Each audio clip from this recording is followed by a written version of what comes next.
Alright. Hello, good morning. Where am I? Oh, just getting adjusted. Alright. I feel like my things are not even. Yeah, looks like they're even. So yeah, we have a Hispori to do. So we'll get to that as soon as I'm take 5 seconds to get ready.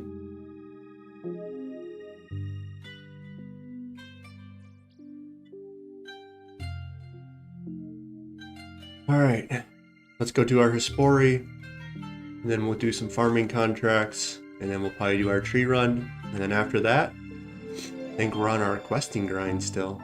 So, yesterday we got the legendary, the one and only Arcland Blade, our best in slot. It's as much as I love my Dragon Mace,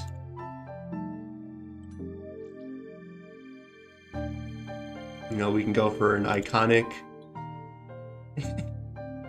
lovely weapon right there. And one of the newest weapons in the game, and you can tell by game design that they looks a little more sleek, looks a little more intentional.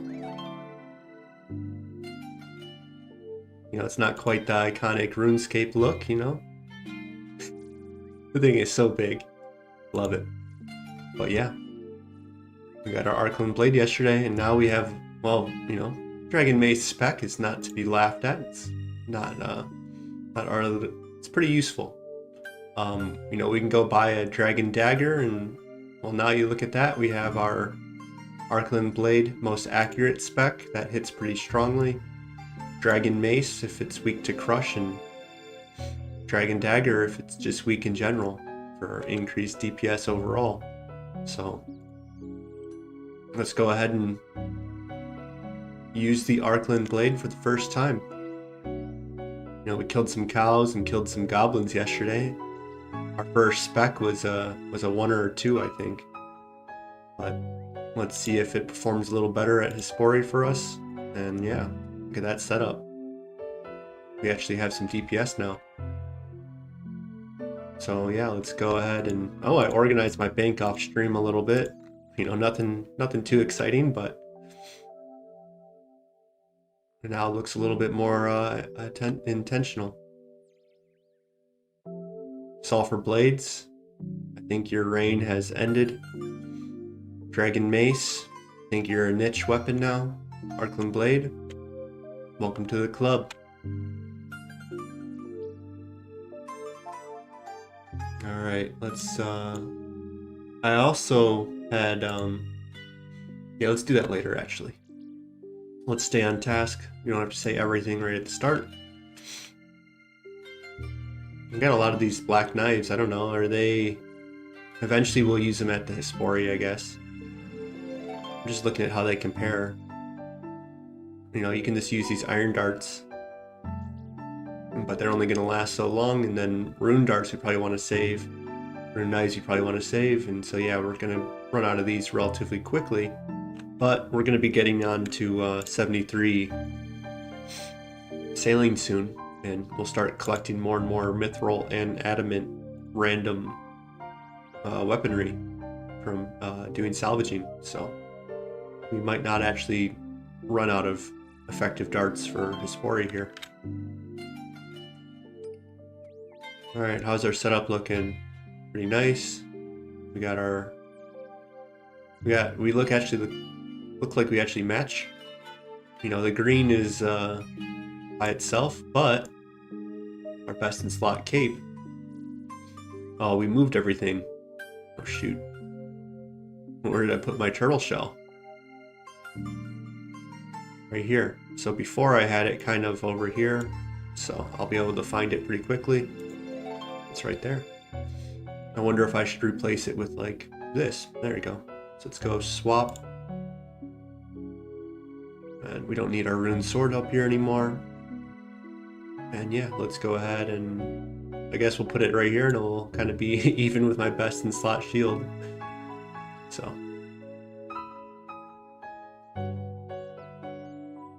Yeah, we're starting to game. I'm starting to look like a mid-level account almost. We just need some barrel gloves. I think we'll be there. I'd like to get my dragon skirt back. I did alchem.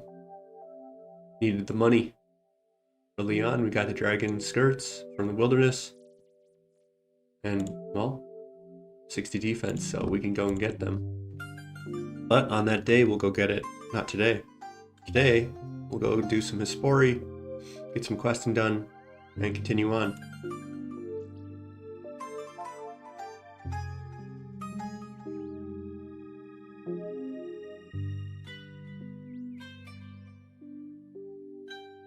Okay, so we need is an anti-poison.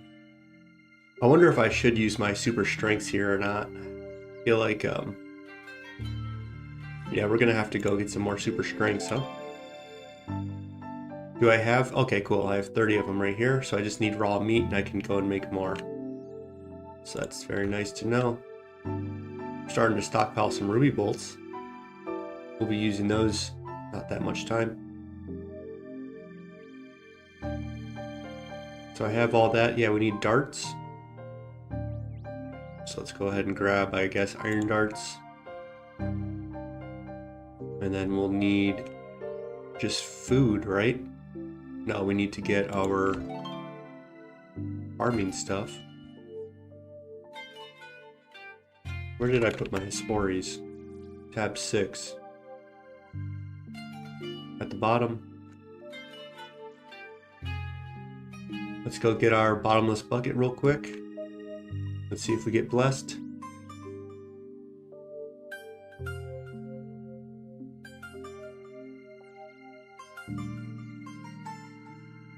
And yeah, let's just do Pyrofox still. I think that's the good enough meat. And yeah, now we have an Arcland blade here. It's weak to slash. We're actually going to put on chop, I think. We'll probably lose a max hit, that's fine. But we're trying to get to 65 attacks, so that way we can wear a zombie axe eventually, and then we'll probably go back to strength. Oh, we didn't bring any prayer pots, huh? That was silly. I knew something looked way off.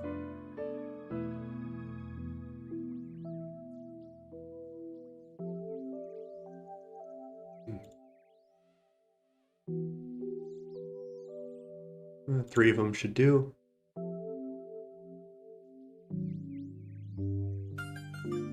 feel like I'm the butterfly man.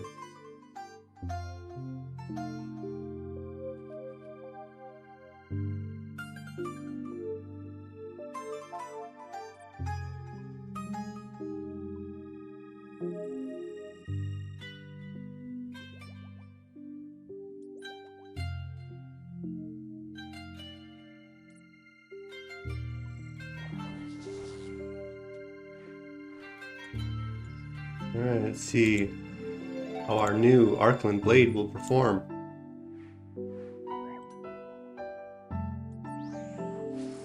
Two. But maybe that burn effect is... Oh my. Alright, we got one good hit. 2 burns, probably.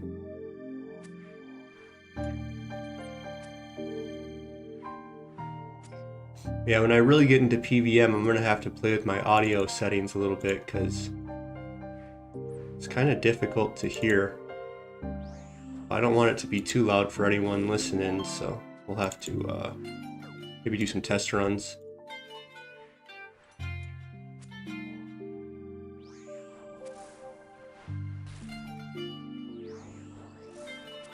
Let's not run out of prayer, huh?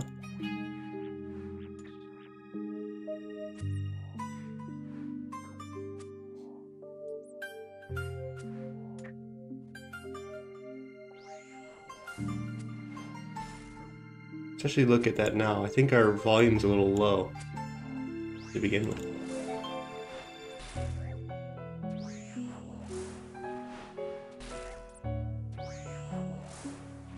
Good luck on your graceful. Nice. Oh shoot. Let's not die at Hespori real quick.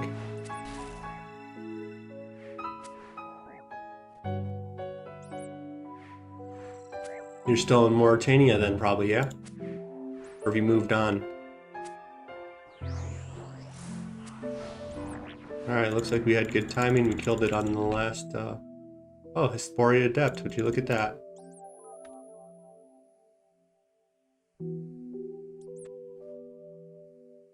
Bottomless bucket, bottomless bucket. Not a bottomless bucket, but Celatrus seed is a pretty good one. It says it's 20k. Is it really only 20k? I thought it was like 50 or so. Yeah, how far along are you? What is it? Canifis is level 40-ish, and then Falador is 50 and 60 for Camelot. I guess we'll go check. Oh, wait, we didn't plan our Hespori. Aha. I'm starting to remember a little earlier than usual.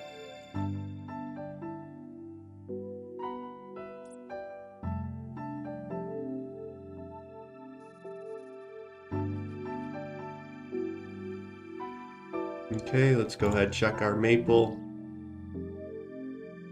Go get a contract.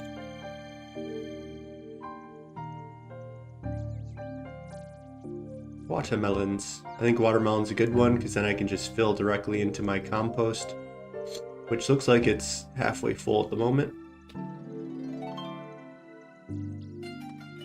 Ooh, 2 Renards, 8 Snet. This is like the greatest I've ever seen in my life. For, I guess, maybe not my life, but on this account at least. That is a lot of good herbs. Good allotment. Just XP in general. And then, yeah, the remaining wasn't much, but hey man, I'll take my strawberry seeds. Is this for a maple? But yeah, it's 3. Okay, yeah. Let's, I think we should go and make those right now so that we can go and use them on the run. It's little things in life.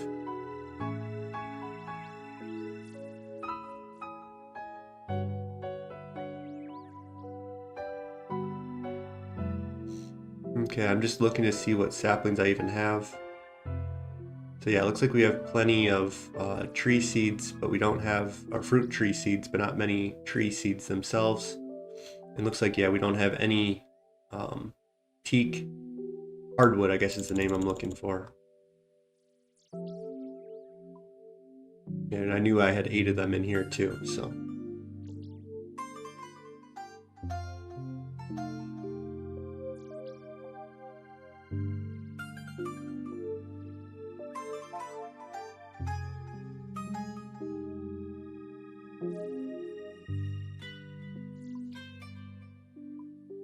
Okay, so we need is our little garden trovel,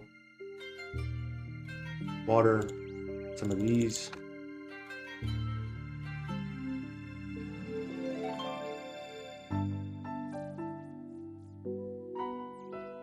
Alright, that's gonna bother me.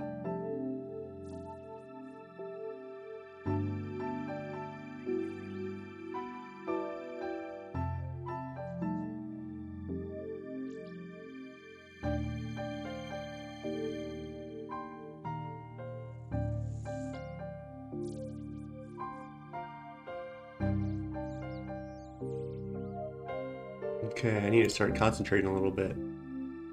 My mind's too scattered. All these different ideas pouring in.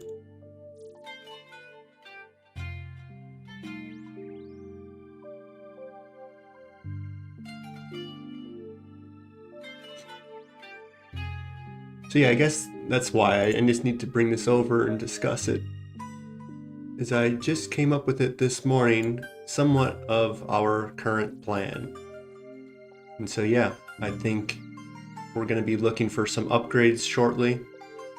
So this is my tentative quest list that I'm going to be doing. this first line, the Path of Glorfy and Desert Treasure, I think will be very good for my DK setup. That I'll be able to use blood magic to heal, and the staff, what's the staff called? The Warped Scepter. We'll go for 56 Slayer, do Path of Glorfy, and then do Desert Treasure, I think. I think that's kind of what makes the most sense to me. After that, we might start power mining some sand and unlock Lunar Diplomacy. We're at 57 smithing or mining right now, 57, and then if you add that to our little stack that we've been quietly stacking when I'm doing my video editing, and that is we have 2,263 giant seaweed, which I think it's more than 135k XP, could be mistaken though.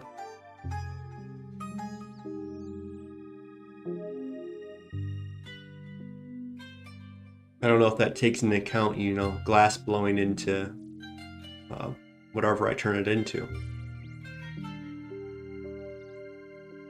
And then after that, we're going to have to do some quests to get to the quest requirement to go and get our barrel gloves. So we'll be very, very close to the, I think, 175 or 176 quest points that you're going to need. And so I put Kingdom Divided and Defender of Rock as some quests that would make sense to get done if we need them for barrel gloves. And so yeah, we'll have our DK set up, we'll have our crafting method, we'll have I'm not sure what the upgrade to the book is going to get us from Kingdom Divided, but I think thralls and some other things possibly. I know that there's some good things in this quest. I can't quite remember. Oh, Degrime, for example, is in this. So that will help me do my herb lore. And yeah, I'm sure there's a thousand other things that I'm not thinking of right now. Defender of Rock to go get my axe. Zombie axe, that is. And of course, barrel gloves. So. And then after this section, I added our little PVM section. So we'll go and kill Rex, go get a Berserker ring, and then all of this is then setting up the rest in here. So we'll go for 75 mage to 1 hit at the Royal Titans, get our barrel gloves, and then we have an option. So either we go 66 range or we go for 60 range, and that would give us Sunlight Hunter crossbow access. But regardless, we have to go and get the bolts for either of them. And so I can either AFK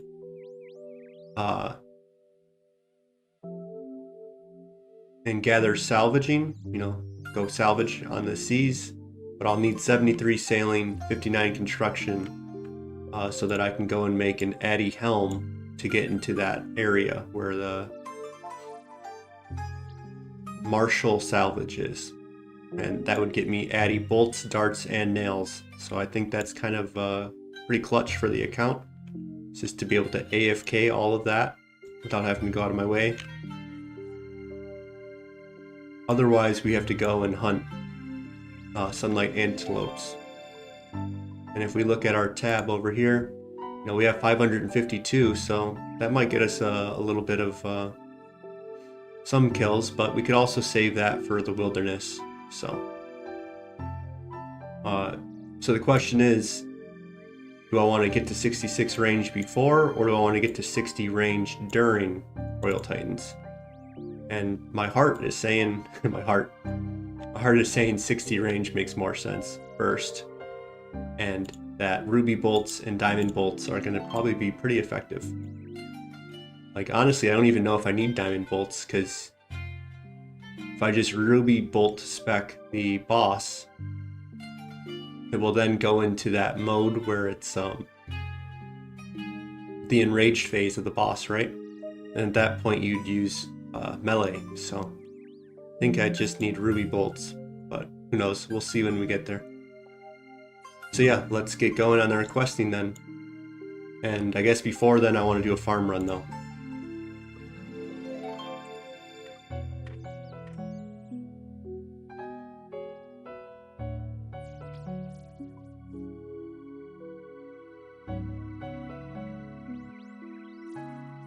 Okay, I don't know, let's just grab some teleports and we'll figure it out as we go. Just want to equip it. Where?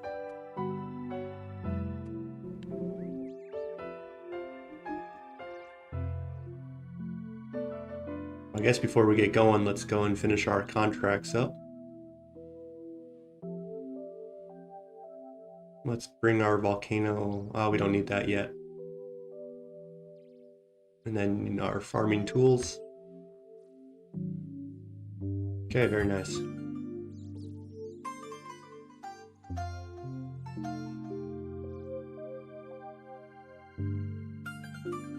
And yeah, our farming's climbing up too. We're at 67, maybe we'll get to 68, and depending on what our next contract is.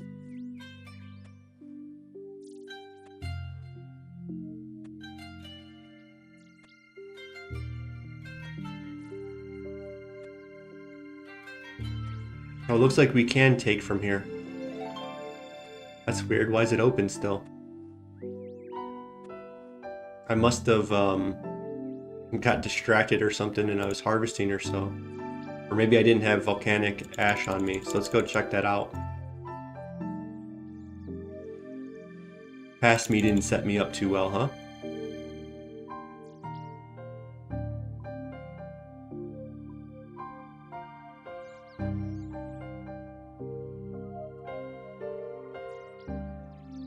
So yeah, let's rectify the situation then. Okay, let's see. Yeah, I must have opened it, but I didn't have volcano ash on me before.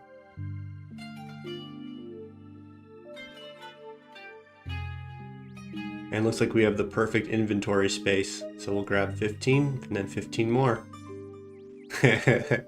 Yeah, I did that while video editing. Is I just clicked on volcano, video edited, clicked again. And so I did that for I don't know how long, but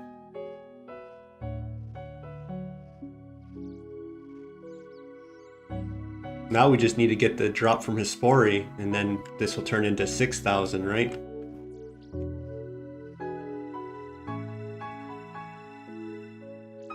I actually have no idea what the drop rate is. 1 in 50, 1 in 100.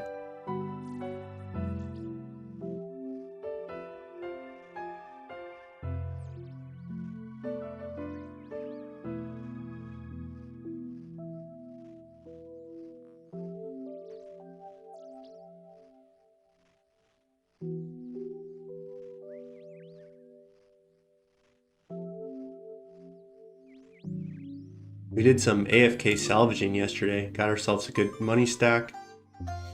But yeah, we're almost at 73. And so the question is, am I going to have to boost to get to 59 for this adamant helm or not?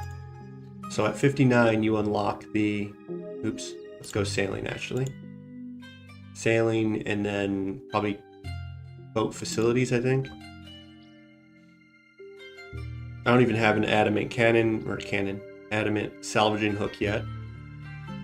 It's going to require 16 nails, so I can either go get my smithing up, but I think what I'm going to do, well, I guess it is in core boat parts, actually go for this adamant helm. There you go. So that's going to be our first one, and the thing about this adamant helm is it requires no nails. It just requires bars.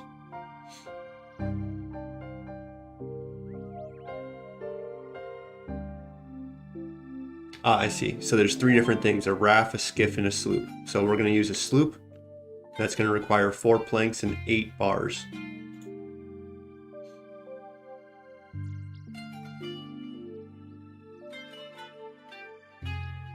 Oh no. What is the... Let me look up this rate. The Hispori drop rate.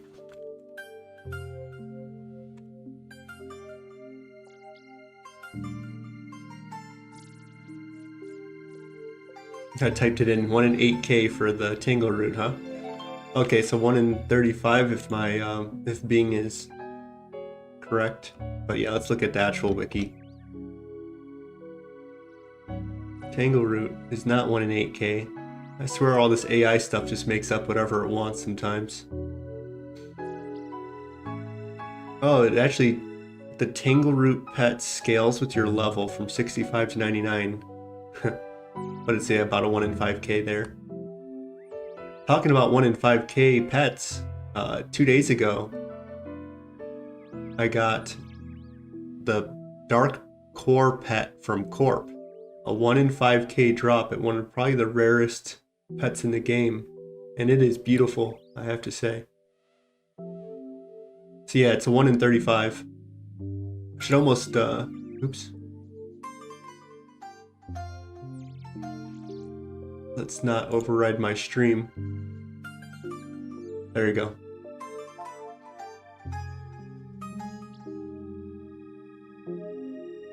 It's at, so it's on my group Ironman. Let me, I can pull it up. Let me,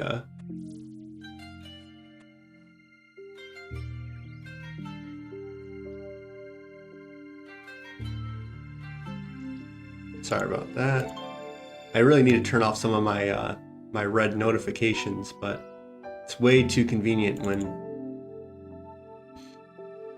multitasking and such.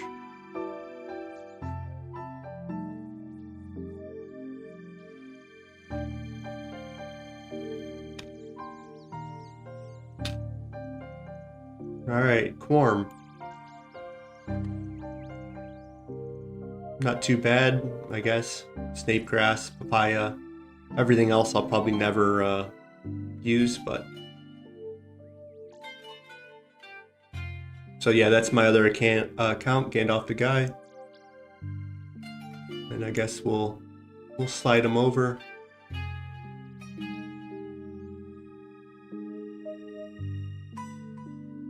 Oh, I had all my pets out because I took some pictures and sent it to my group Ironman chat. But we got our pet, Corporal Critter. So super happy with that. I thought I had the best pet in the game, and then I got the one that I guess I didn't think of that was better.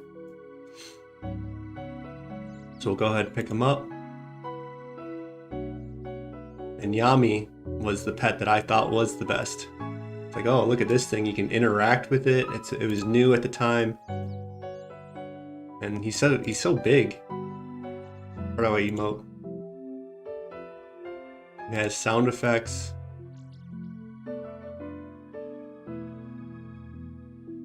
Some of them trigger me because you hear that axe swing, you know you didn't do good.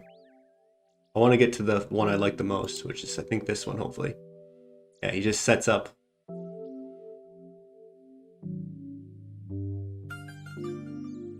And so yeah, these are, I guess, all my pets. I spooned Hubie too. Hubie, Yami, and Pet Corp. So this account is blessed, but it's also very lucky at the wrong things. So we get pets, but we don't get drops. I've done way too many Toa runs, and let me just close this. Way too many Toa runs, but have literally not gotten a purple yet. I've never got a Fang, I never got a ring. Okay, so let's continue on. Let's grab our Seed Dipper. We got one, cool. Let's grab our Quorm, we'll have to go back over there. I guess we'll grab some of these.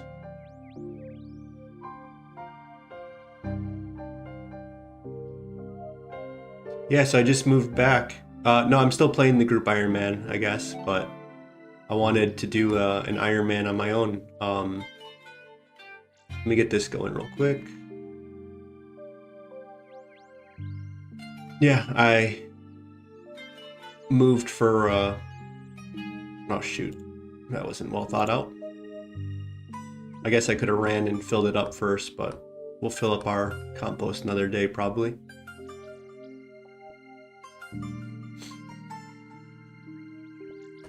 Yeah, I wanted to do a challenge for myself. So this is FailNOutloud is the name of the account, and Courageous Comfort is the name of my channel. And yeah, so I wanted to start live streaming just to, improve a few things for myself, but to kind of see if I could learn how to talk in front of people to kind of convert my more introspective, more nervous self into one that is more comfortable just talking, I suppose. But I used to stream on Kick, but I stopped doing that. It was way too much spam, way too many scammers trying to sell you AI art and whatever else. But okay, so let's go ahead and plant. I guess we'll plant a willow.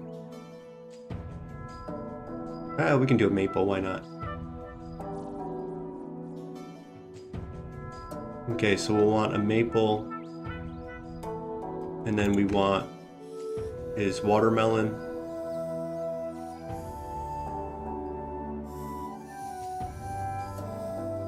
I can figure out where the allotments are. There they are. And then we'll need our cash stack.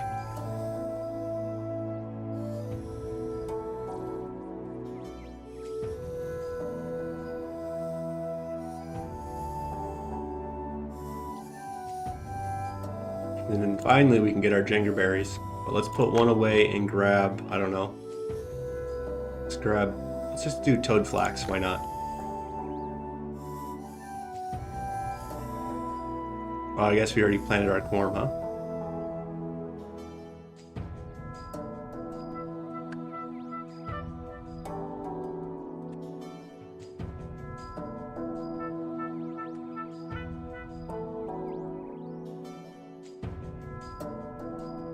But yeah, I just moved back. I was working way too much.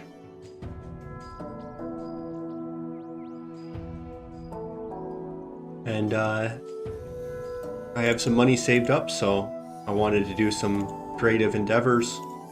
And I said I can at least make some videos on RuneScape. You know, I might not, I doubted some of my abilities, and I'm not saying that I'm, all amazing at doing what I'm doing, but I'm very happy with, I guess, the progress that I'm starting to see. And I picked RuneScape as a medium because it's just already on the screen, so the visuals are kind of taken care of, and there's like a natural order to it that you don't have to, you can kind of see what comes out of it. So I'm writing a book as well, and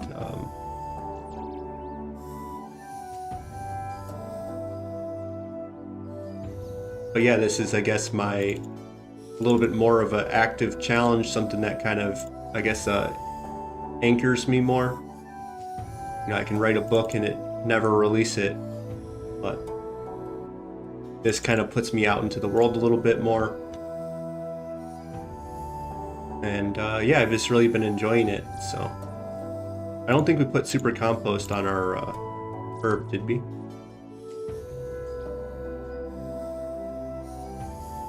I guess we did. I'm gonna skip doing my tree run. I want to kind of get going a little bit. Our farming XP can wait. Would be nice to plant our teak and mahogany, but so I guess our first thing to do is 56 Slayer, I suppose. See if we get a rev task. Try to get our dragon skirt back. I kind of want to test out my new Arcland blade. See if so I was on the rev grind, but I didn't have enough DPS to even do Pyrofiends. They kept healing and healing and healing. And so I said, okay, let's go to 66 range and get a Sunlight Hunter crossbow. So we did that part of it, but we're only at 56 range. But if I get a rev task, maybe I'll go and test out the Arcland blade along with my super strengths, right? I don't have ranging pots yet, so this might actually be better for revs. It's using the warlocks and using our super attack. Alright, you guys ready for the ultimate setup? think it's been a while since I did my Slayer. I kind of forget what I need. But we're actually on a cow task, so the cow Slayer is here. So I think we just need the necessities. So I think it's an Ava, one of these, one of these. I probably wore this, I would imagine. I guess we'll feel it out, and if we don't like our setup, we can always adjust. Oh yeah, we're on a cow task. Yep. I'll bring in Arcland Blade for some spec action, I guess. I want to train my my range up, so that's why I'm not going to main it.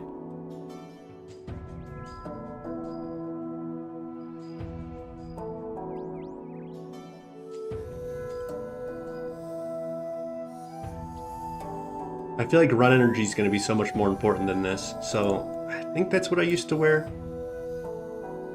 Oh, I kind of remember. Yeah, okay. I brought a switch, that's what it was. So let's go this. Full graceful, and then we just bring a switch. Yeah, that's what it is. So this is plus 15, this is plus 7, plus 10, so yeah. That's what it was.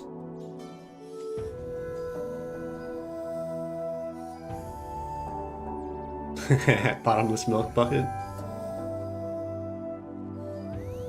This is a good one.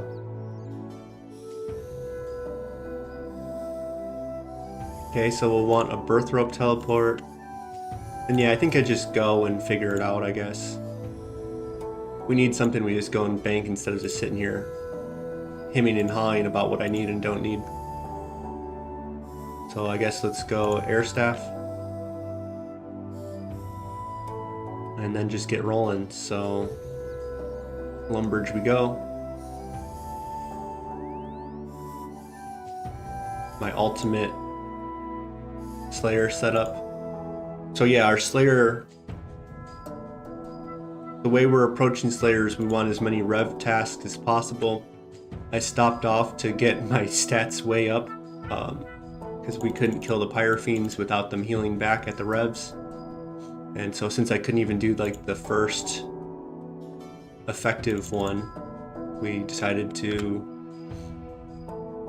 become a mid-level player instead of an early level player. So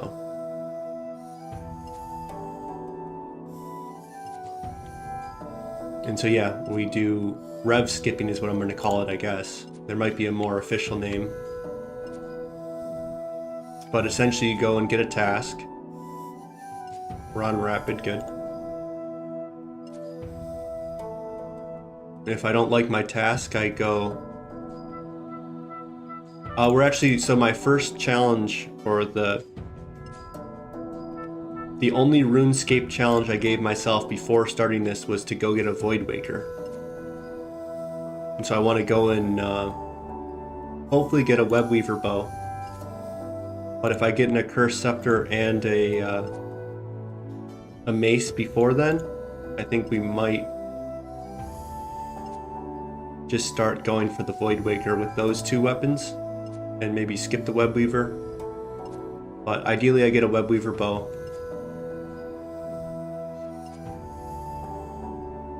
And yeah, to also get money to forever be loaded.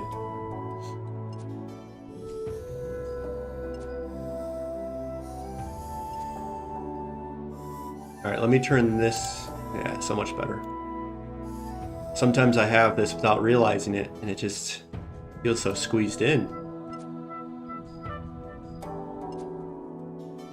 So yeah, Slayer, we go and try to get a rev task. If it fails, we go to Birth Rope and replace a bad task with a quick one.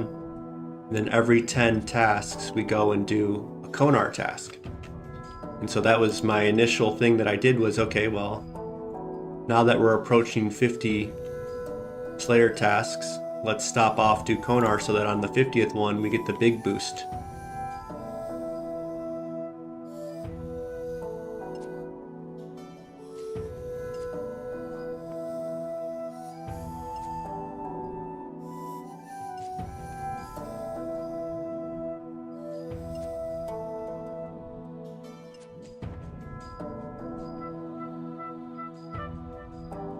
So okay, cool. That was 45 tasks. If I don't pay attention, I'll accidentally override my 50th one. So now we go to Cristelia. So I don't get Slayer points for doing Wilderness. So the Cristelia streak, that gets reset when we go and do, was it Turiel? I forget how to pronounce the name of the Turiel. Yeah, Turiel.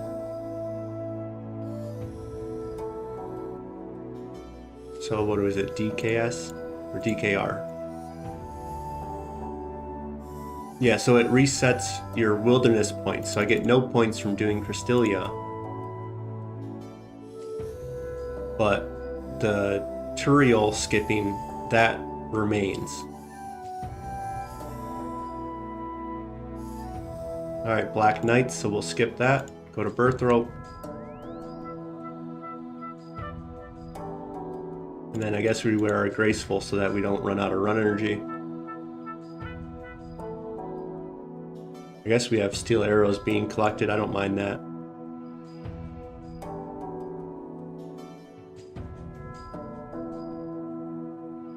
Alright, 26 rats. So we could go do Scurious. Do I want to do Scurious?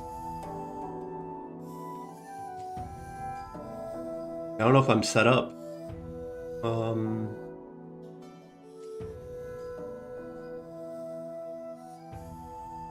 Well, regardless, it's in the Varrock sewers.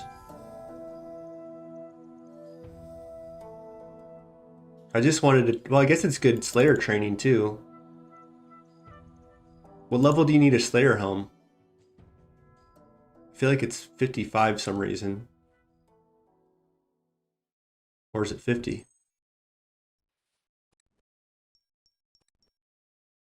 58, okay. Yeah, I kind of remember that number. Alright, I guess we'll do some Scurious. What kind of ammo do I have? I only have 100 of these. I kind of wanted to train range when I went there. I could also train magic, but I kind of want to, I guess, unlock the, yeah. Sailing's kind of rough at the start, huh? I just salvaged, I mean, all the way up to 72 now. It's going to be my highest skill pretty soon. Because I'm going to be doing that AFK.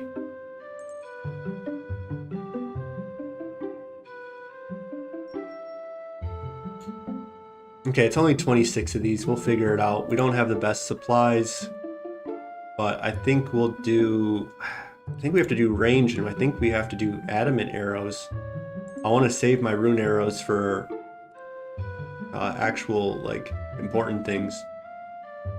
So I think we just go over to our skilling, and we have to actually probably make adamant arrows. Got 359 tips. And now that they have those new arrowheads in the game, they're coming out with them, I mean.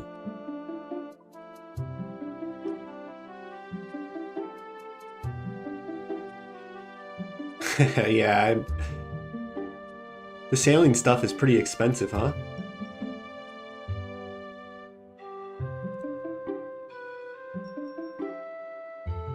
I'm not sure how long these arrows are gonna last, to be honest. But... And I really have not done much Scurious, so I think we'll be able to figure it out, but you guys might see some rough action coming soon.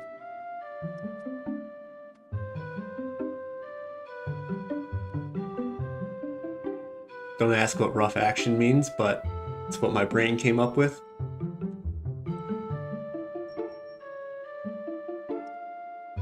I don't know what helmet we're gonna wear. I think our frog leather boots are not being brought, and I think our leather cowl is not gonna be brought. And instead, I guess we'll bring our Neznot, yep, and gloves. And oh yeah, the holy sandals is what I'm gonna bring. So we spoon some holy sandals. RuneScape gods blessed us. Thank you. And we'll bring our yew shortbow. I guess we'll do this until we run out of adamant arrows, and then we'll probably switch to melee. And then I think, well, I don't know. I was gonna say my first scariest thing maybe should go to the first spine or whatever I can put onto magic and start training magic there instead. Because that's kind of what we're capped at. We're trying to get to 77 magic to start doing some crafting.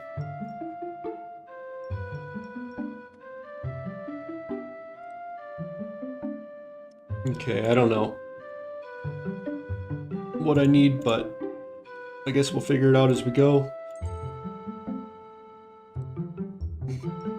I've done the boss a few times, whatever the achievement is, probably. Like 10 times or something. Yeah, man. That +1. Okay, that looks good enough. And then I don't know, is it worth bringing my prayer pots here? Probably. I was gonna maybe bring moonlights. 26 of them. I don't know, like 6 of them? That's probably ambitious for how long we'll last. And then I could bring, I guess, maybe 10 of these, and then 5, 6, and 6.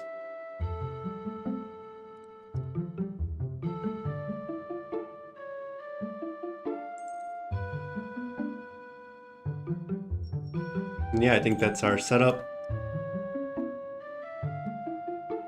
Am I missing anything? There's no like poison or anything down there, I wouldn't imagine. And then we need to teleport out, so let's go, we'll put this away. Let's grab this, and then let's grab our ability to get back here real quick.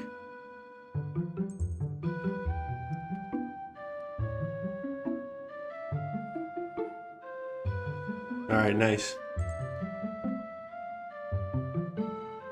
So I kind of remember that melee was the easiest because it kind of helped you dodge quicker. And I guess we'll see how rough this is for me. My mind doesn't like to be if it's very hard to do, my mind locks in. If it's easy to do, then it's hard to convince myself to like lock in. And so I actually seem to perform worse at like the low level stuff. So I did a quest yesterday, the Final Dawn, and it's just like the first boss gave me the most trouble, and then I locked in for the last 2, and we did okay. So let's see if I can convince myself.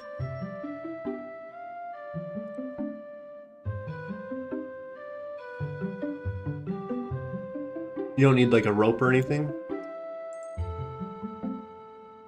This is probably the boss lair? Cool.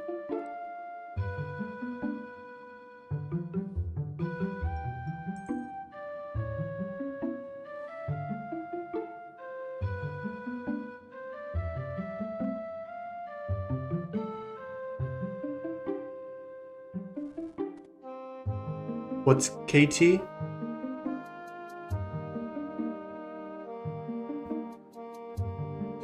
Well, this is actually the perfect task to get because we're not stopping off to do revs at the moment. We're stopping off because we need 56 KQ maybe? Is that what you're saying for the rope maybe? Is our goal is to get 56 Slayer, and this might be one of the best Slayer trainers in the game possibly, but...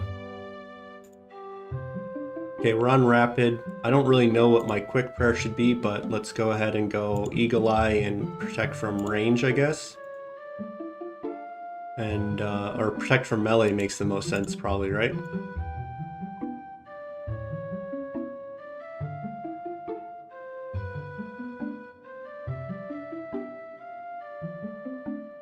I guess private is what I want to do. I really don't know. Swap left click to walk here. I can't seem to lock in on this. There we go.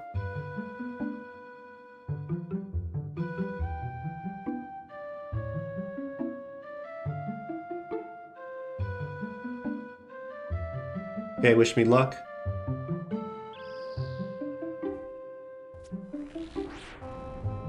Okay, I guess we gotta dodge.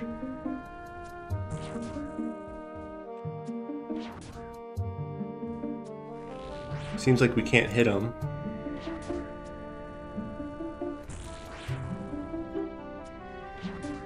Okay, looks easy enough. Seems like he can hit me though. I must have got hit by a rock that I didn't see.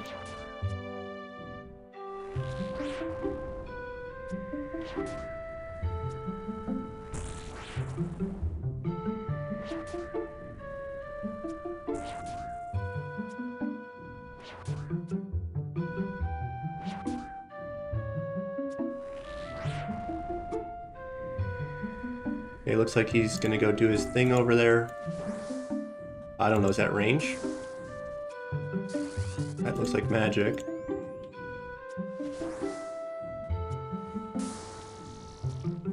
Okay, and then I think I just spam click these, right? Oh, you need the rat thing, huh? Shoot.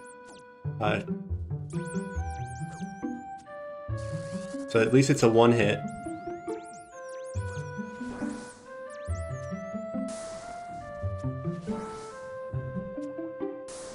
Okay, that wasn't too bad. Alright. I thought it was gonna go rougher, to be honest.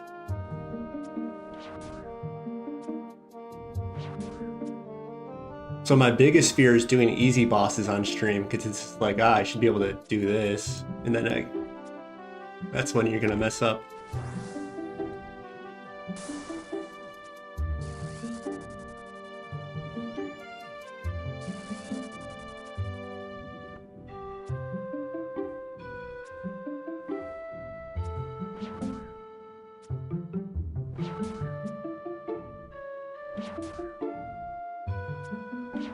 So yeah, we're a rat slayer now, huh? Yeah, I remember having more difficult time on my... I was probably 99 attack strength and everything at that point. I kind of remember it going less well than this. I guess we put on melee.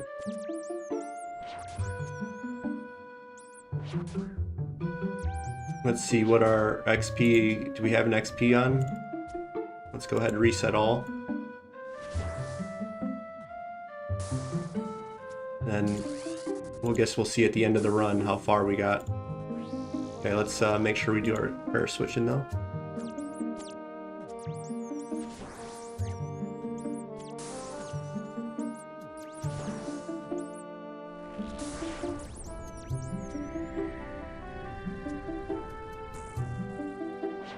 I keep forgetting to do the melee at the end, huh?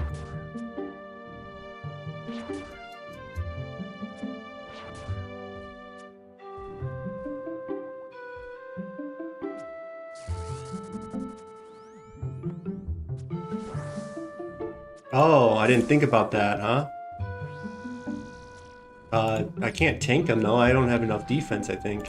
Maybe I can try to not take damage from all of them? I guess protect from melee helps. Oh, there goes all my XP. Oh no.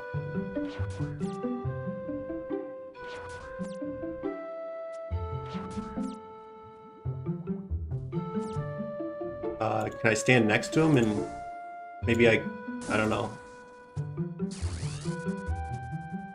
Now it's like yeah. I'm not the tick person. Oops, let's not kill that one. Okay, nice. Am I gonna get more and more rats in here then? Like, I'm gonna have like 30 rats?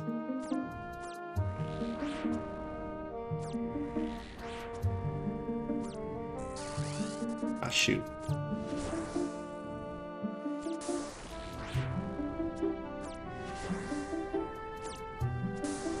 I'm gonna die from not killing these rats though.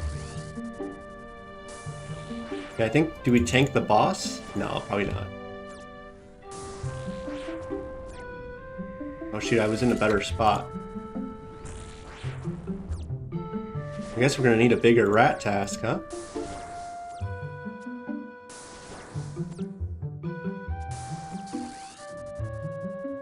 Oops.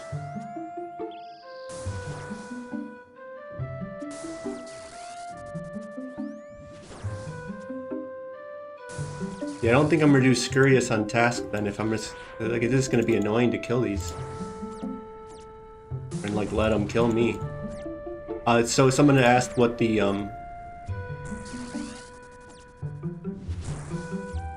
what my, butterflies are. They're the Snowy Knights, which are like a tick-eat.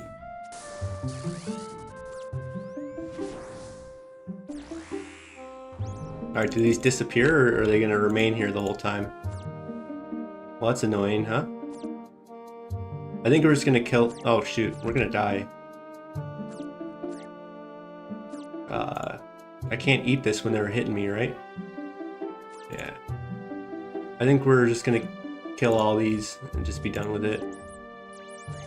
I guess we got to do our Scurious run. We'll come back here if we actually want to train combats, but...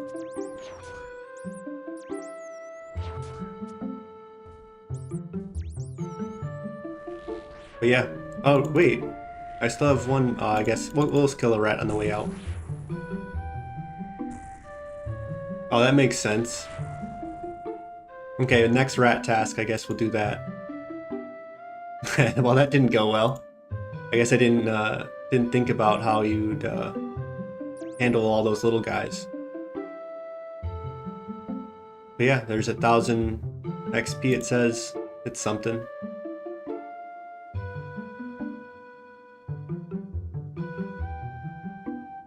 I think we'll just teleport to Birth Rope with this. Well, at least now I know for next time. If I decide to do the this rat again. And yeah, it was fun, I guess.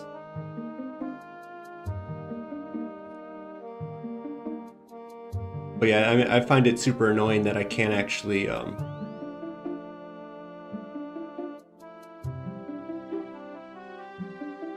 do my rat task there without having, like, you can't kill the little minion things. It's kind of counterproductive, or whatever word you want to use there.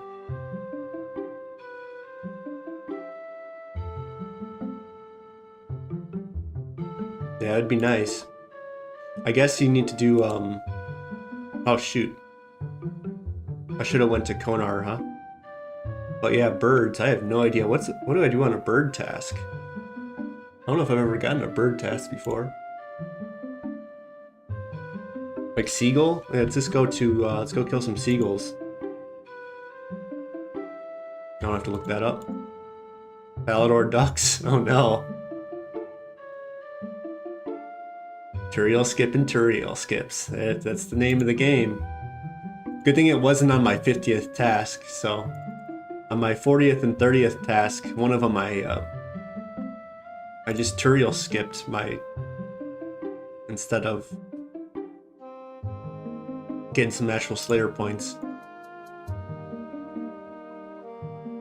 Okay. Well, I think we're somewhat in a better groove on what we actually need to bring, so that's good.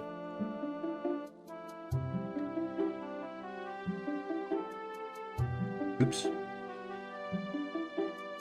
I'd like to get to 50 range so I can wear my red D-hide,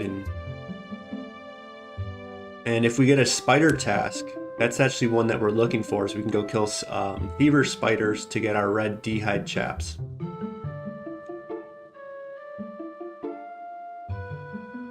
And then I think we'll actually just bring a necklace. This. Is the Falador one quite quicker? I'm guessing if you're suggesting it. But I feel like the seagulls can't be too much health, so I guess we'll just go do that. I can't be killing ducks. Come on.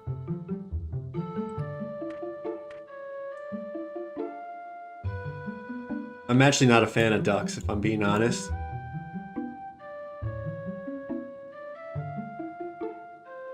Kind of, a lot of... They looked really nice. But they're kind of mean animals.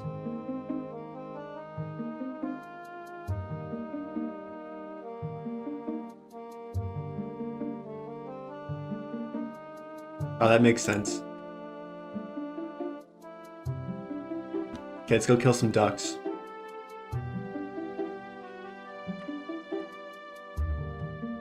That's right.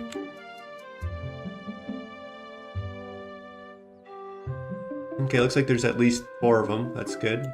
Can I not attack that one? Okay. So literally the only one that I couldn't attack. Is it a duckling? Oh, it says Drake. It's got a name, huh?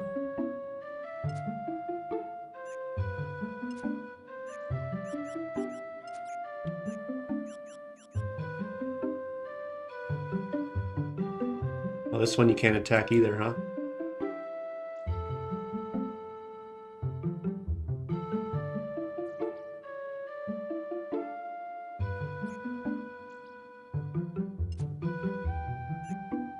I was hoping to one-shot. This duck task is really getting on my nerve. It's kind of the thing what ducks do, huh?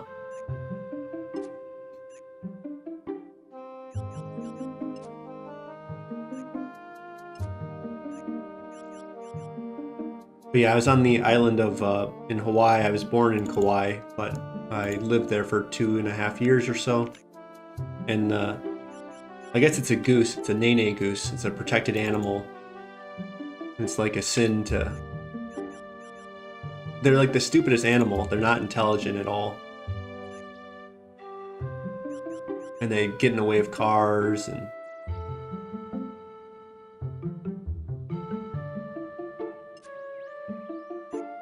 And we had this blind dog. And the blind dog would, you know, run up. And, you know, the nenes would go and chase it. And yeah, so I guess a duck and a goose are different animals, but they're basically the same. I guess they're different. But in my head, they're not, I guess.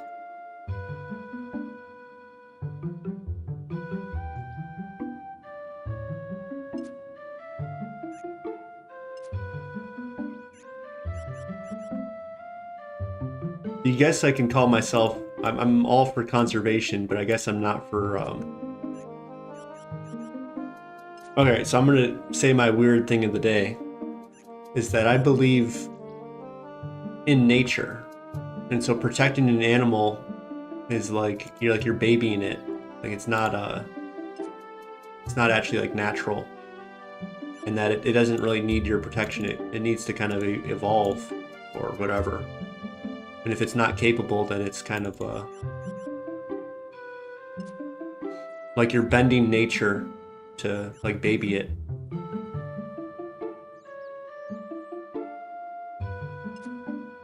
Exactly.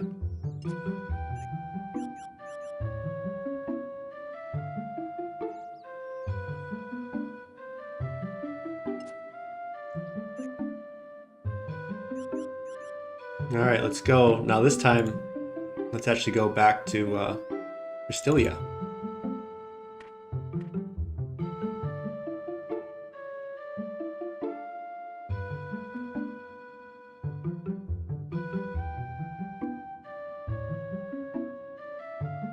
I guess it's DKR, so we're all already set.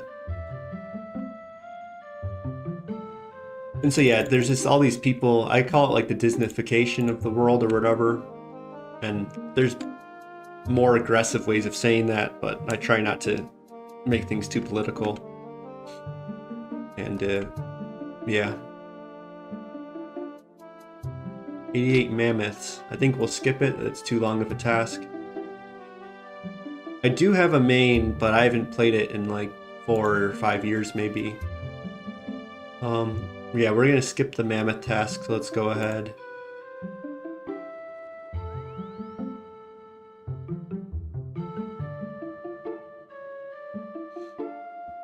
And if I do make another main, or if I do want to plan a main in the future, I think I'll go from scratch. And I kind of want to, I've never done PvP, and so I feel like that's going to be like the last thing.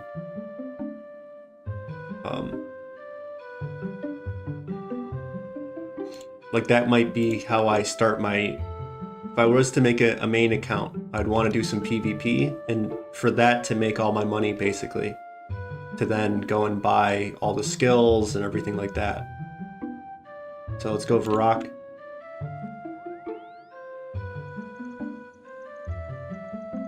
I don't think these things are going to damage me. What level are they? Like, I think they're only like level 20s.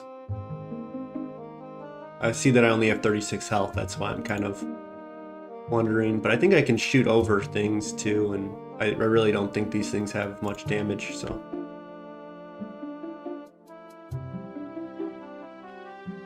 But yeah, I've had, I probably have like 6 main accounts if I'm being honest.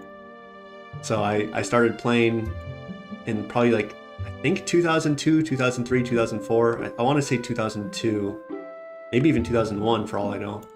I want to say I was in 2nd grade. And, you know, I kind of played on my brother's. I mean, I think I started off on my own account. And I have the earliest memories I have are chopping wood. I would go and sell them at the general store.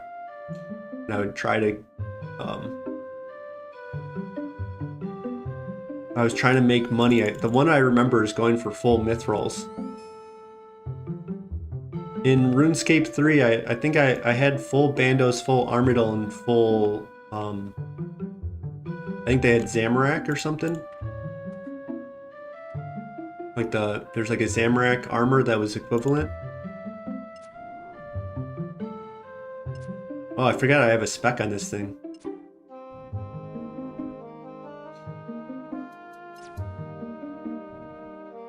And so yeah, that was my first account ever. I remember I was like a money maker, is how I would describe the account. Like that was my focus. And then eventually I think me and my brother just joined on one account and we went for the attack skill cape first, because we thought it was the coolest looking one, the red with the gold trim. And I remember we had like the yellow gloves on, and I don't know, maybe we had got like a Dragon Med helm or something. I kind of remember it being 900k for a Dragon Med helm back in the day. And I don't know, I think we never got a Dragon Scimitar. I don't think we ever did Monkey Madness. But you know, it's probably you know, we're like 8 and 10 or something.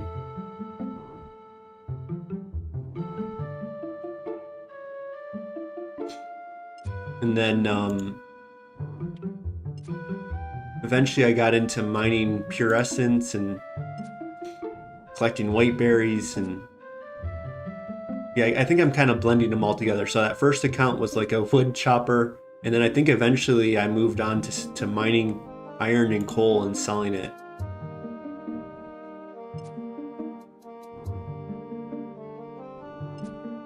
And then I think we did the 99 attack account, and then on that one I think is when we really started revving up our money makers. And so they used to have white berries at Lava Dragon Isle, but it was red dragons I think at the time. And so we would go run over there and collect these white berries that were like, I think they were 1k or even 2k at one point. And then eventually the bots I think took over that spot. And so then I went to mine pure essence as my moneymaker to finish up the grind to get that. We got full Bandos, just money making like that.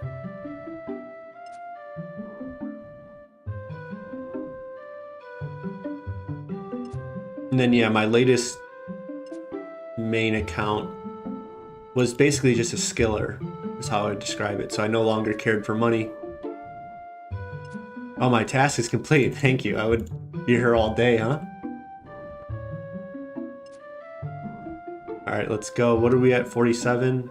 We've completed 48. So that means on the next one, we'll do one more. And then we have to make sure we don't override our 50 with the Turiel.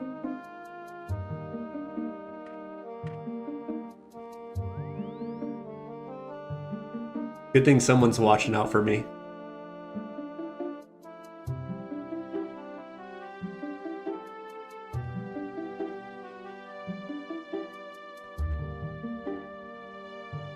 Okay,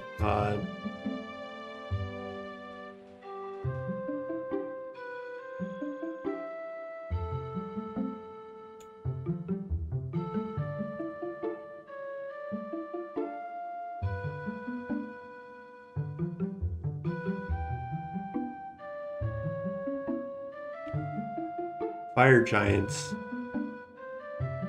It wouldn't be a bad task in terms of XP, I think. Because I kind of want to get magic XP too, but so I could do water strike. But I don't think I'm going to do that. Let's go ahead and birth rope.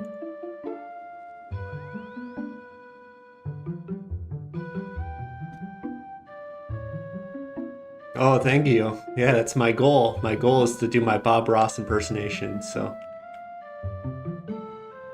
And I'm not joking. So I don't know if you've seen any of my videos, but I kind of made a few Bob Ross references.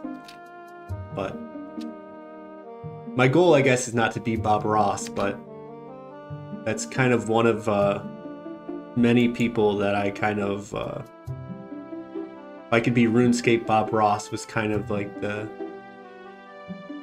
thought.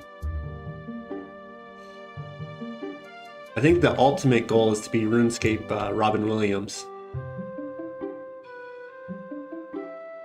Oh, thank you, thank you.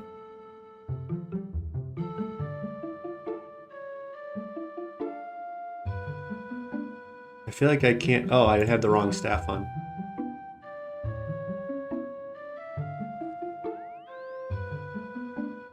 Right?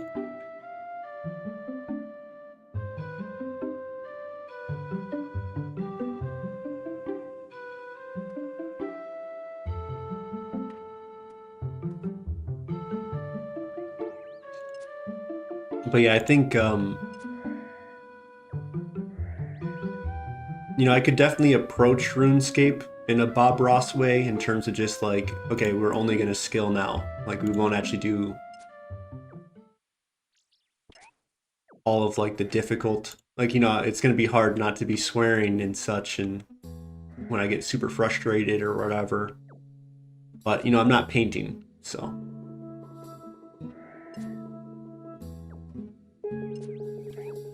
And, you know, painting might be very frustrating to do if you're, for some people, I would suppose, too.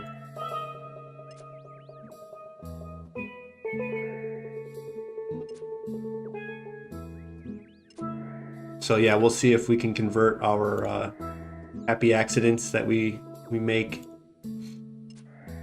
at some of the more challenging stuff.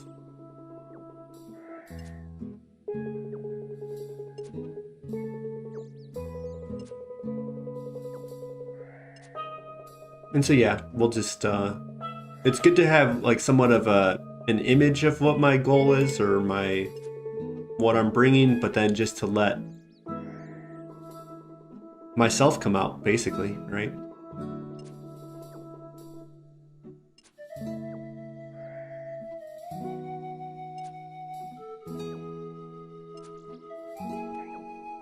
I have to find all my alter egos of,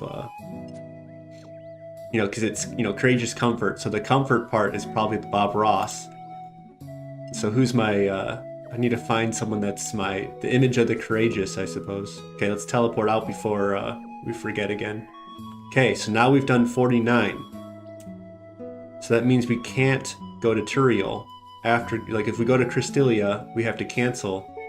And so we wouldn't be able to go to Konar. So.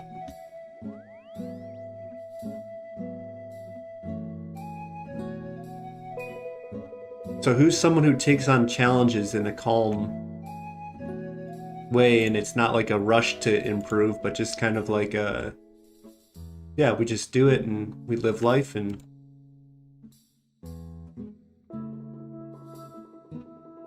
okay, where are we going? CIR, right?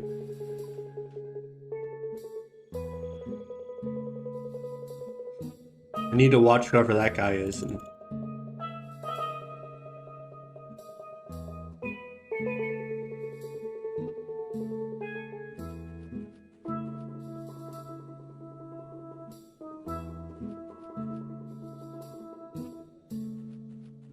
all right, this is our first Konar task. Is this going to be a, I'm assuming it's going to be a achievement. Bloodveld's in the Slayer Tower. Not too bad. I think we'll range. We want to get our range up, so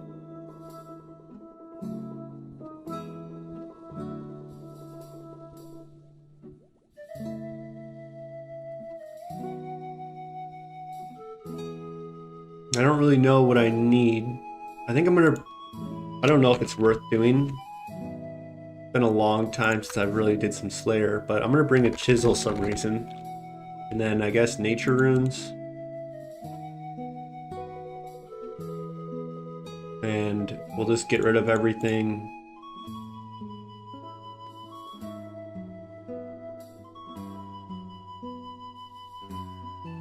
Let's just bring, yeah, we have our amulet, so let's just get rid of all of this. That's essentially it, right? And then let's get our best in slot range then. 1, 2, 3, 4, 5. 1, 2, 3, 4, 5.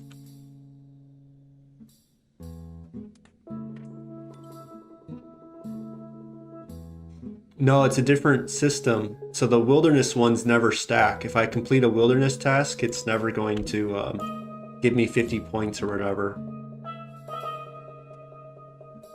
Okay, so this is what we'll bring. Let's bring, yeah, we have our teleport out and teleport in.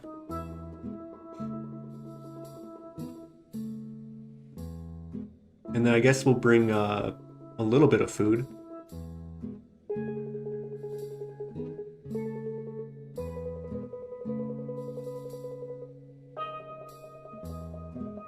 Never forget your strawberries.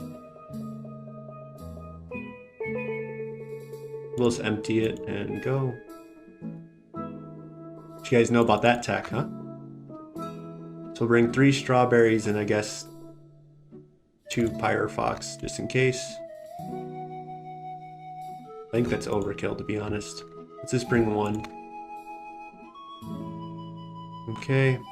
And yeah, I think our strawberries are overkill too, so this is what we'll bring. Yeah, this is peak gaming, and you know, you might not realize what these cuffed boots are, but those are frog leather boots with our yak hide legs and our hard leather shield. So, if you guys don't know what gaming is, you're witnessing it.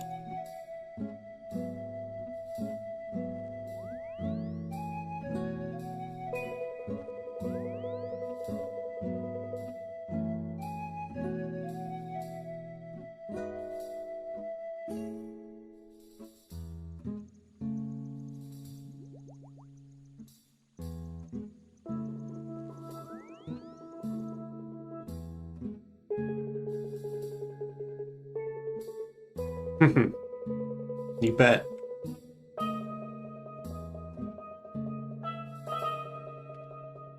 What is it? CKS? Is that the best way? I feel like it's... Okay, cool.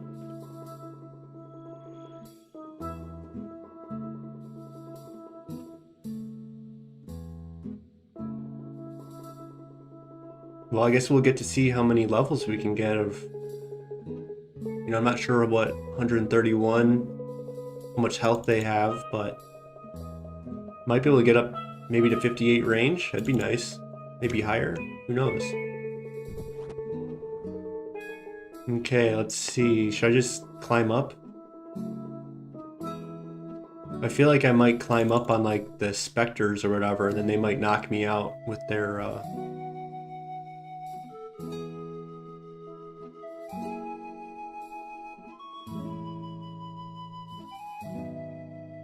I feel like I'm gonna take the long way so I don't run into an unexpected enemy. Oh, that'd be nice. Get to wear my red D hide.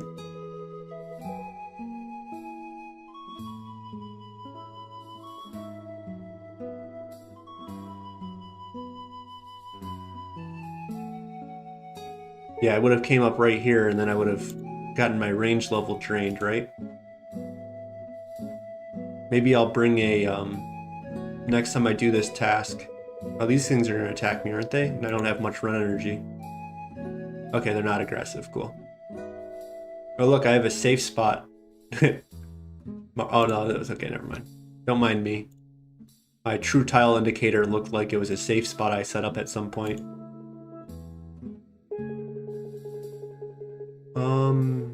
I don't know. This looks like an easy spot to save spot. I think right here. Oops. Let's see how this goes.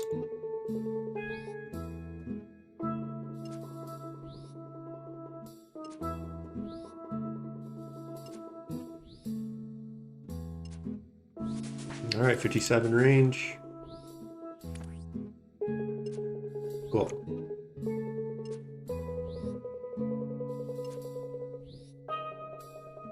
I think it's the left tile that is their true tile. So if I stand here, I think they will run this way and get blocked by this wall.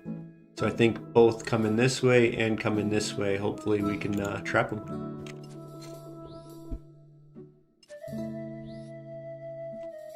So yeah, someone has to tell me what my, who else to watch. So I've watched some Robin Williams and I've watched some Bob Ross and a little bit of Jim Carrey. And I actually ended up watching some, what's it called? Whose Line Is It Anyways? Just to kind of, all right, demonic punching bag.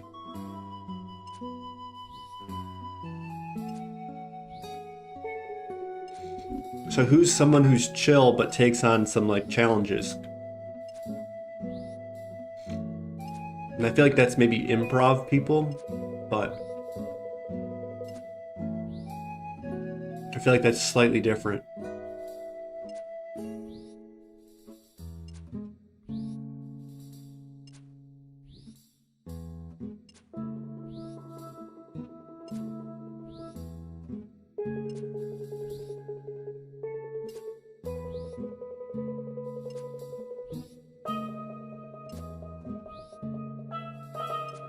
I'm thinking maybe I should go watch like some wilderness people. I feel like I never really got into those types of shows. I feel like that's kind of my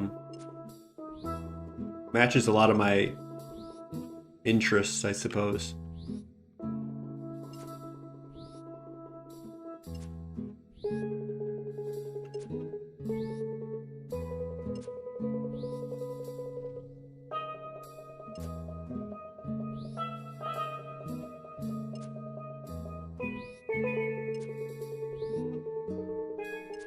I don't know if I should just bury these vile ashes or not. They're probably like 15 XP. Might be worth it.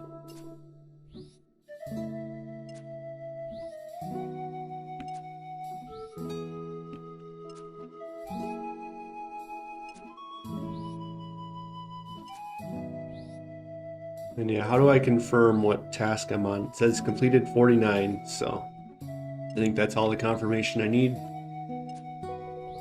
And I'm using my Dorgeshin crossbow, but I'm not even using the spec yet.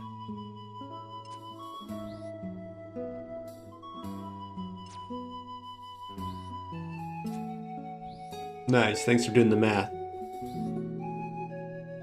Yeah, we'll see how far we get.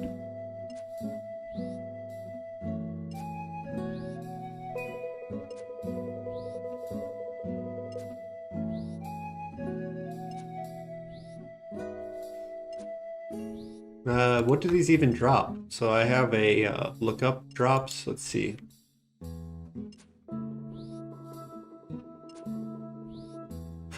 You know. A lot of blood runes, right? You know, when I'm thinking about heading to Dagannoth Kings pretty soon to go do Rex. And I was thinking, you know, I don't have high defense, I don't have the best gear. I don't have that much money either. But I was thinking maybe I should get a Warp Scepter and use blood magic to heal myself to let me stay longer. But it might just be better to, you know, my agility level is pretty high. So maybe it's not that big of a deal getting there. Oh, 25 XP, It's not nothing. So that's one of the routes I was going to think about going, was just doing the lowest level blood spell to heal up, and then using a Warp Scepter when I have good health. Yeah, it's gonna be a while to go for 70 defense is the thing. And I don't know. I guess I might have to just abandon some of my early ideas. And I wanted to avoid getting 85 combat, because you get harder and harder Slayer tasks. But if I'm only doing a Slayer task every 10 skips, maybe it's not that big of a deal to unlock metal dragons and unlock other things, but I guess the image of my account is just transformed significantly from, you know, the initial drawing board. And that was, oh, I'm gonna rush wilderness before, like I was gonna be level 40 in the wilderness was my thought.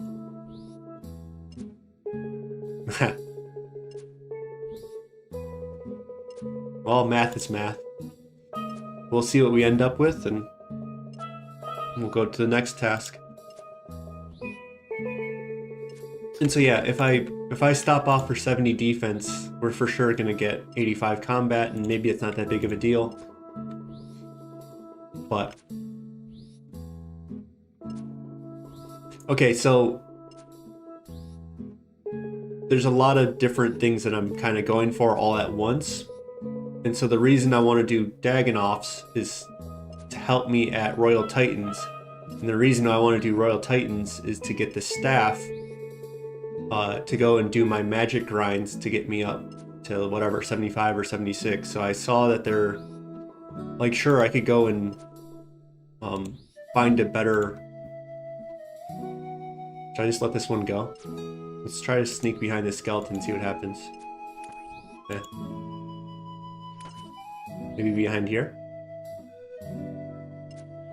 Maybe behind a friend?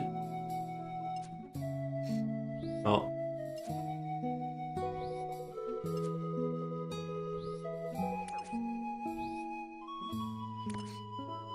Yeah, I think you're probably right. I was just thinking if I did strength, I shouldn't get that many levels. Yeah, I think you're probably right. And so yeah, I think maybe I just punt on the idea of limiting my levels, but I don't know. I'm not doing my barrel grind yet. I'm gonna do some barrel runs, but I want to save the actual, the full thing for later, I suppose. Okay, so the reason why is it's basically like a death by 1,000 strokes, is that I'm always gonna find something else that slightly helps something else that slightly helps something else. And I feel like this Void Waker grind is just gonna keep like getting pushed and pushed. And so yeah, I think stopping off for 70 defense, that's something I want to do maybe during the Void Waker grind, is, you know, because I'm making videos too, and so I kind of want to structure the, you know, I go and get my rev weapons and then I start doing the rev bosses, and so I'm probably going to want piety at some point, and so at that point I would go and train my 70 defense, unlock piety. That kind of all feels like it goes together, and it kind of advances the account a certain way. And so right now I'm still calling myself an early level Ironman until I get my barrel gloves. So that's kind of like my current goal, and I kind of like the idea of doing some of these bosses and stuff slightly earlier than what's like optimal, and kind of going down a different, you know, path. And so I kind of like the idea of doing a lot of these bosses early because they train magic, and so I might be able to get my magic up to 77 to unlock class spell to then, you know, use all those dehides that I could make in the wilderness when I'm risking them.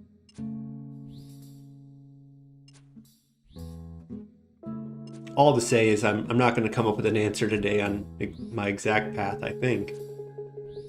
But I kind of like a Royal Titan pivot, because that's going to unlock Deadeye, and I think that's a strong enough upgrade for when I go and use hopefully the Webweaver bow at some point.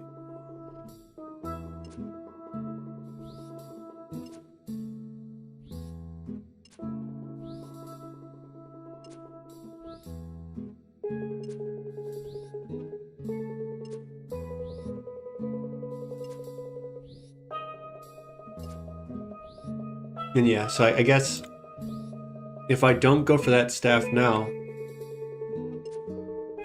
yeah, it might be. But okay, so I guess, I mean, we'll see.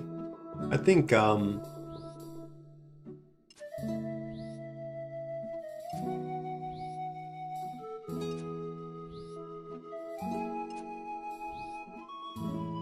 thinking it should be viable.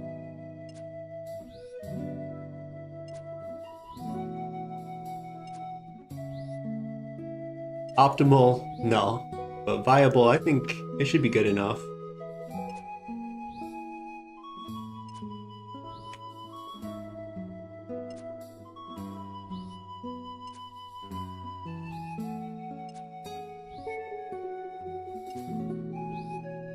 I don't remember it being that,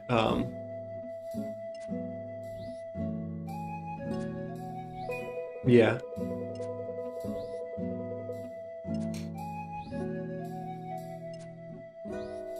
But yeah, I'm hoping to find someone to duo with, is the idea. On those days, I'll be asking chat if anyone wants to join. And maybe someone will carry.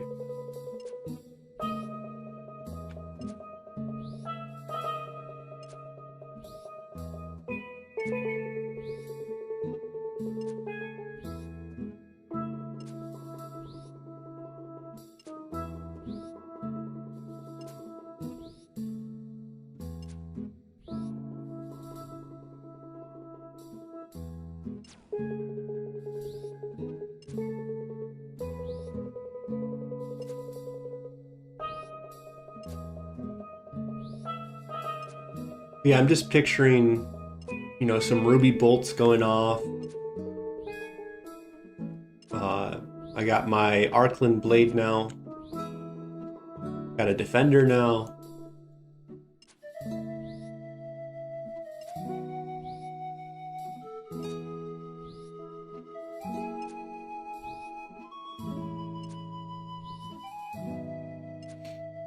And yeah, I guess we'll see how good red D-hide is. I don't think the boss hits you, right? Maybe it's just the little minion guys that hit you.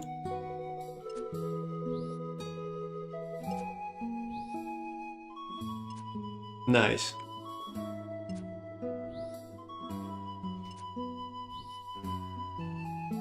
I probably should go buy a DDS as well.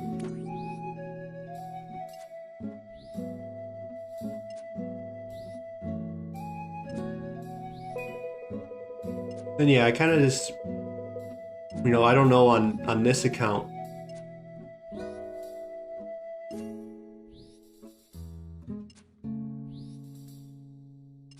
If I, you know,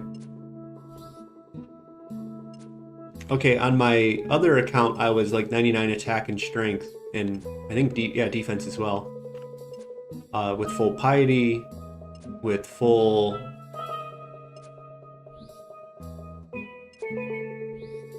I think we brought bandos to start off with, but I think eventually I just went with Eclipse. And so we ignored the minions. So I guess on this account I probably have to hit the minions. I think I'll need someone at 75 magic to carry me though.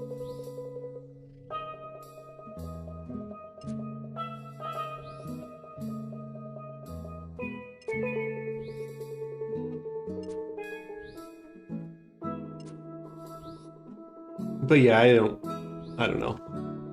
Royal Titans.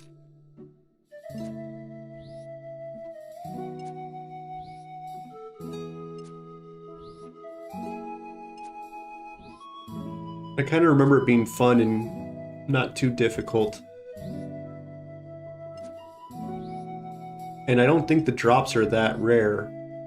So 1 in 75 for the for that one, and 1 in 75 for that one. So okay, and so my quick math is what is that? 75 divided by 2 is like 32 and a half. So that's like 110. So about 220 kills.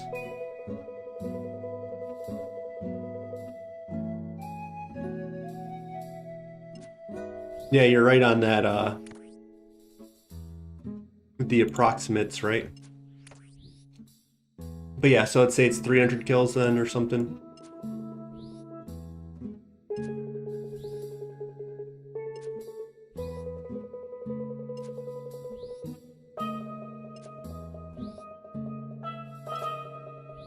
And then how much health do they have?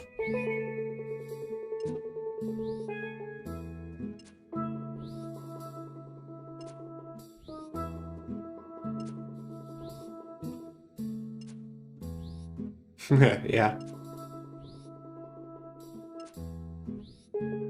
Yeah, I don't imagine that's too fun, huh?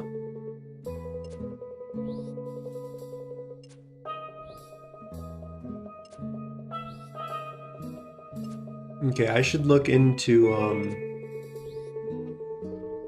want to turn off my notifications. Like, I still want notifications, but I think you can turn off the red screen. Red. Notifications. Idle notifier. Let's go config.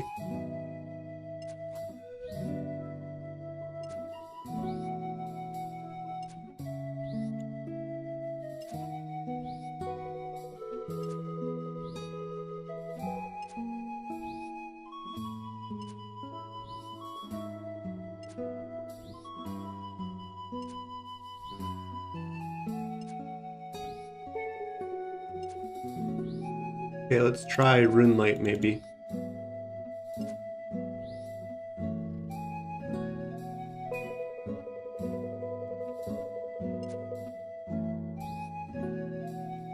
Okay, we'll let that one go. If any of them run, I think we just let them go.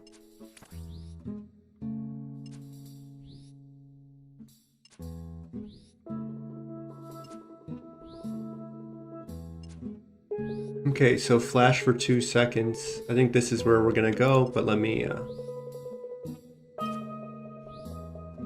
Okay, so yeah, I might be locked in reading all you guys. I might get locked into doing Royal Titans for a while, but...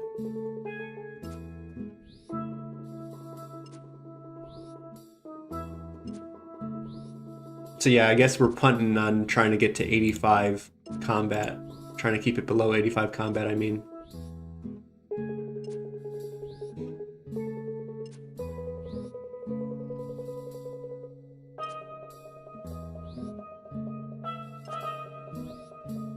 And I guess I don't have to green log it. The goal is to get the staff, actually.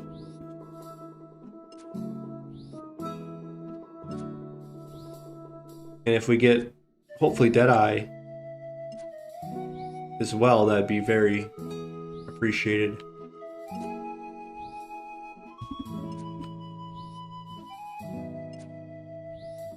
Okay, let's see. So enable tray notifications.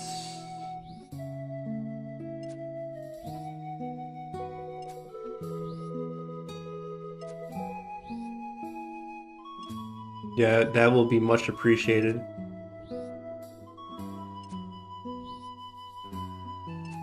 My goal is to not do as many herb runs as possible on this account. I think Kingdom of Miscellanea should be able to carry a lot of my needs. Oh, we got black boots. Very cool.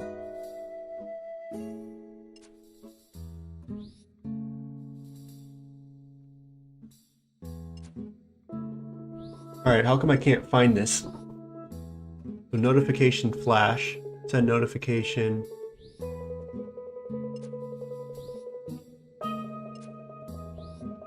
I just want the Windows update notification, but I don't want the flash.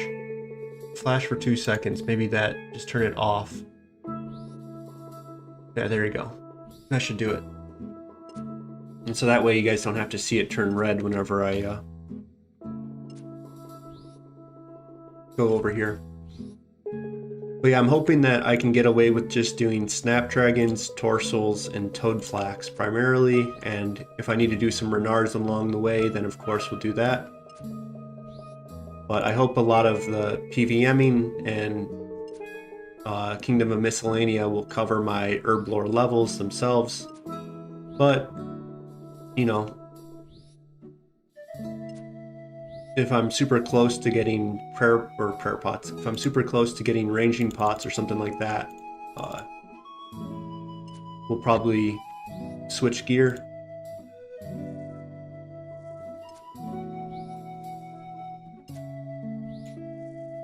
You know, on my group Ironman, I'm, I think, 96 herblore, and I rushed herblore first, so I'm no stranger to doing the farm runs, I suppose.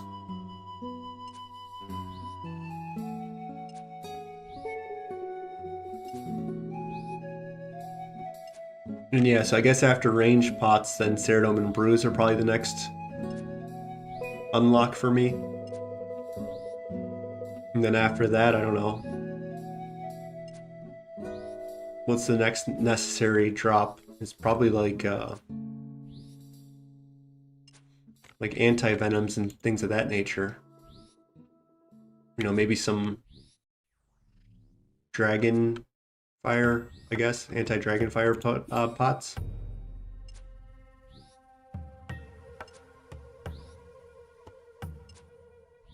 So 72. Oh, stamina pots. Yeah, that one might be pretty good, huh? Ceradome and Brews, of course.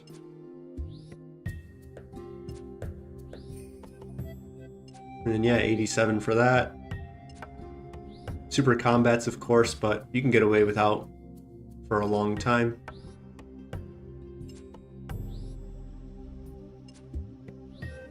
And yeah.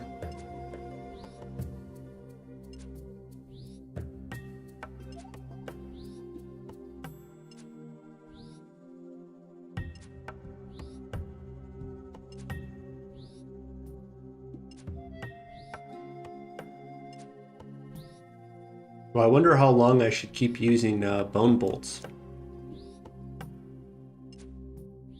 I guess it's till I get to 66.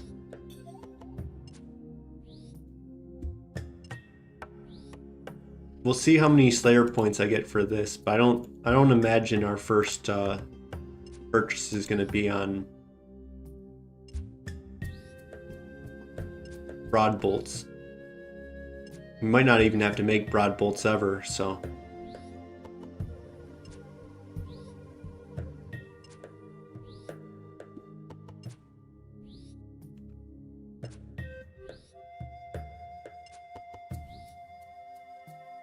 You know, after the wilderness grind,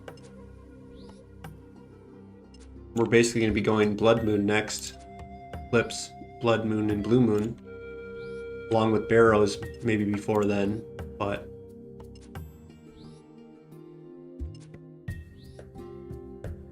you get so many Eclipse darts.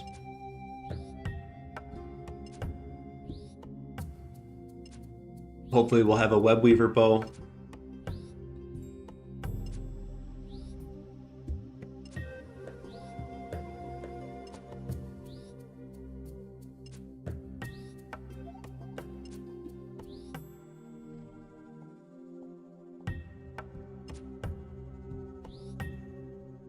Okay, we'll let that one go.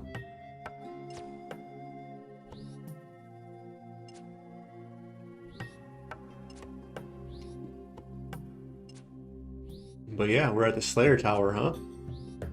These nasty little creatures. What a design. Is there does anyone know if there's an inspiration for this? Like, is there a similar creature in a different game? Never heard of like a Blood Veld or seen, you know, I've seen like the thing that like splits and then it has like a tongue, you know, but can't actually think of any thing that looks close, like really close to these. It's like a mole rat. A naked mole rat with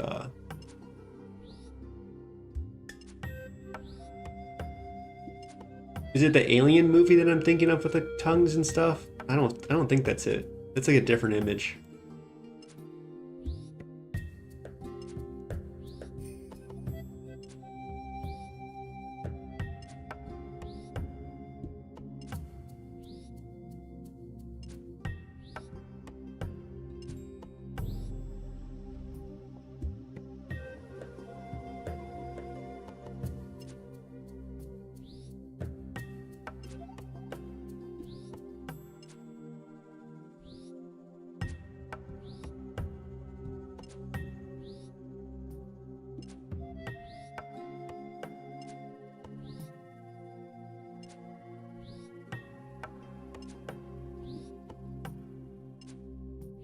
How much do arrows cost? I wonder if I can just go buy like adamant arrows or something, if that's better DPS, and start using a U short bow.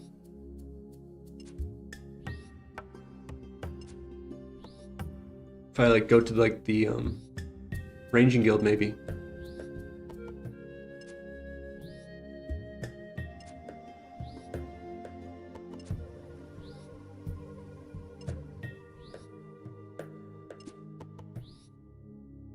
May sell them for 80 coins each.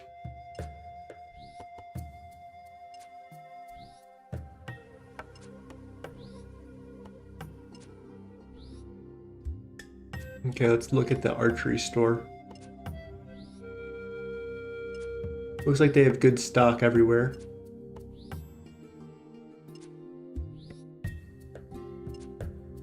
So either 80 coins for those, or if we look at rune arrows,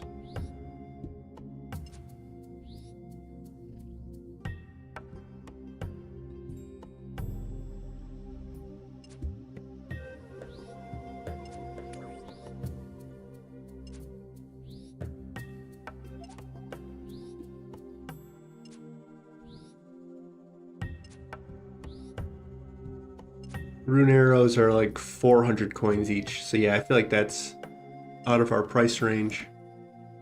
They're 49 versus what, like 35? 31. Eh. And then these are what? These are 49.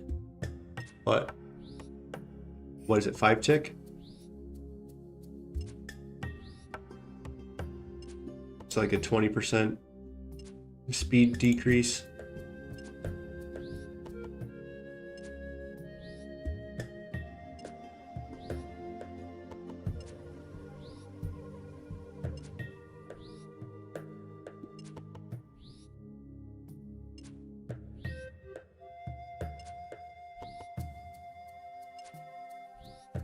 Where's Gearscape when you need it?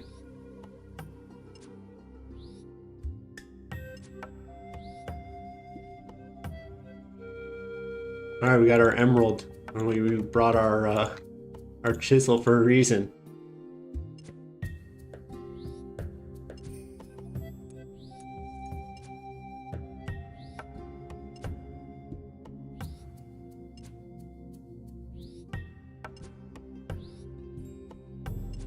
Let's just type in adamant arrow.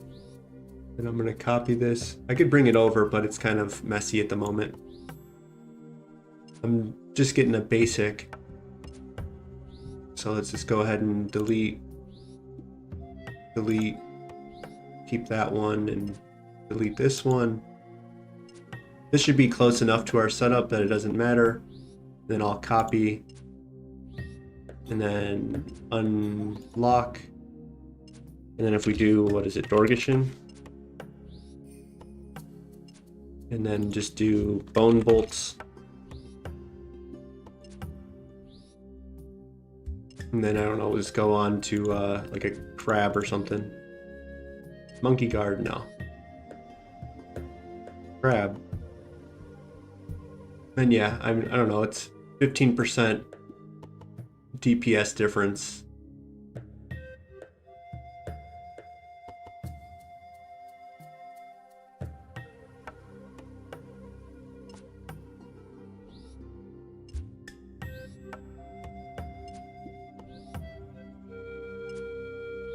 So yeah, I think maybe we'll stick with the bone bolts for now.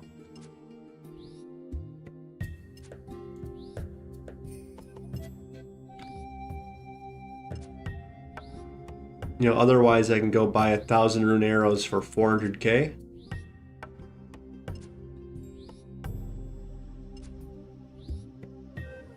Right?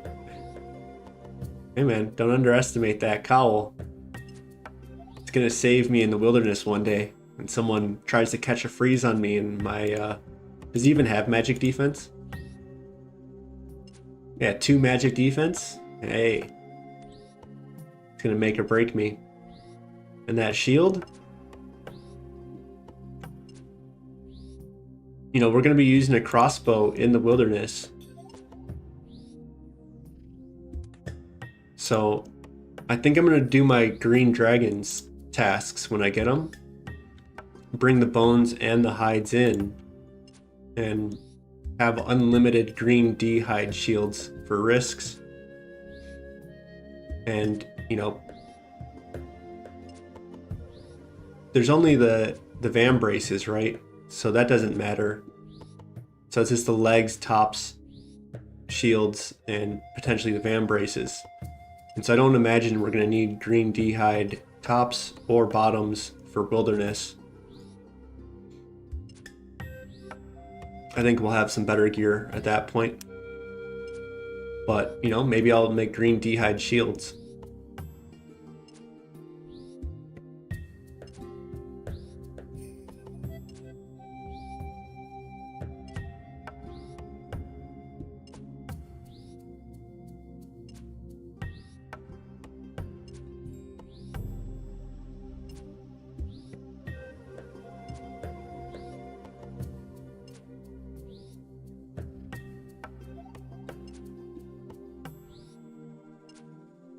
I wonder if I have my ground item plugin on.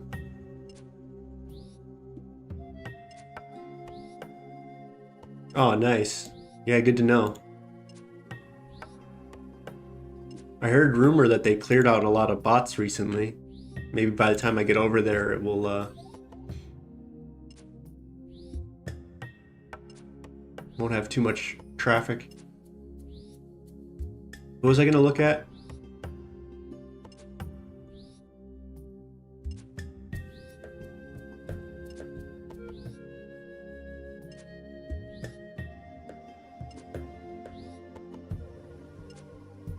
Oh yeah, right. Ground items. Yeah, it says it's on. Okay, good.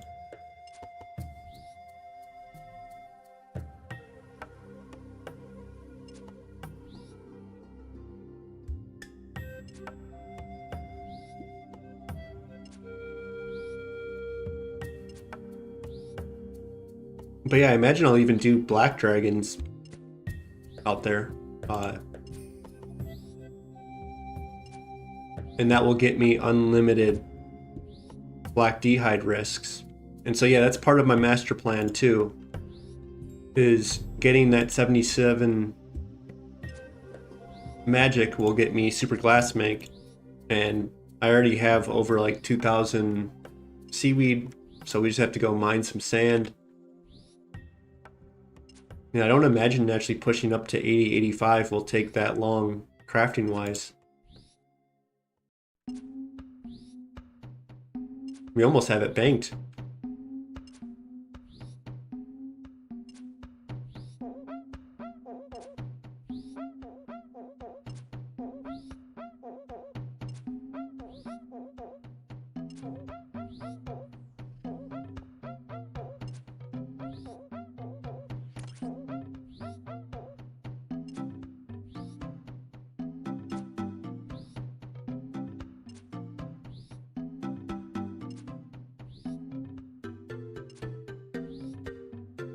But yeah, our frog leather boots are going to be our best in slot there for the probably the entire wilderness.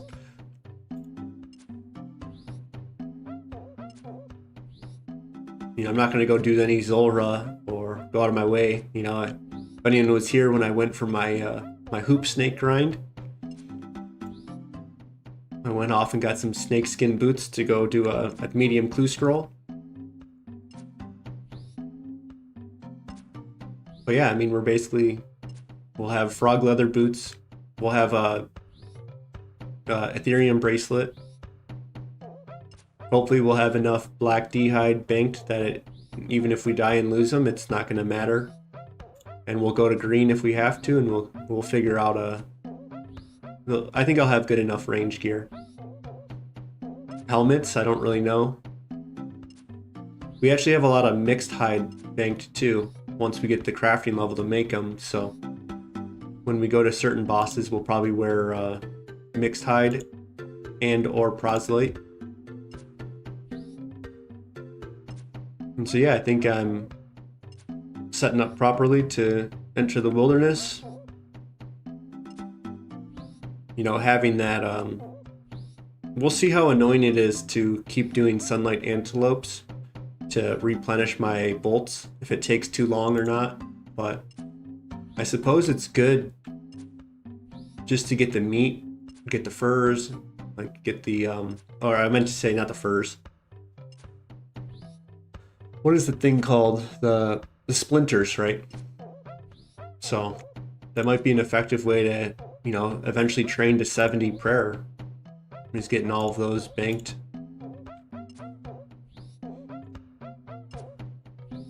And it's just part of that Ironman grind, you know?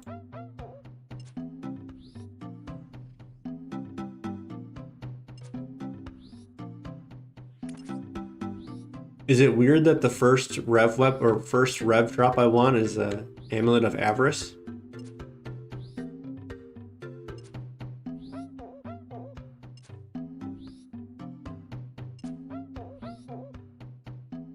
I mean, if I spoon a Webweaver bow, I think I would be pretty happy regardless.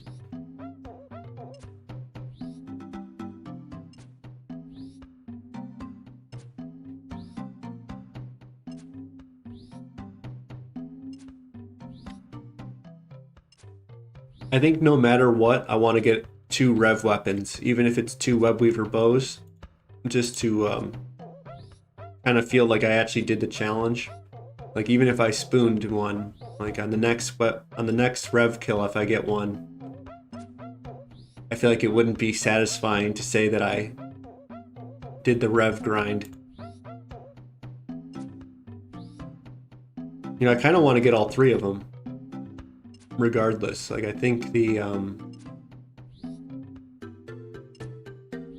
you know, if I get 4 or so rev weapons, maybe 5, who knows what the number ends up being, and I don't have one of them, like I have 3 stabs and 2 maces or something, or whatever the case might be, you know, eventually I might just say it's time to move on. We got to experience the rev cave. We're no stranger here now.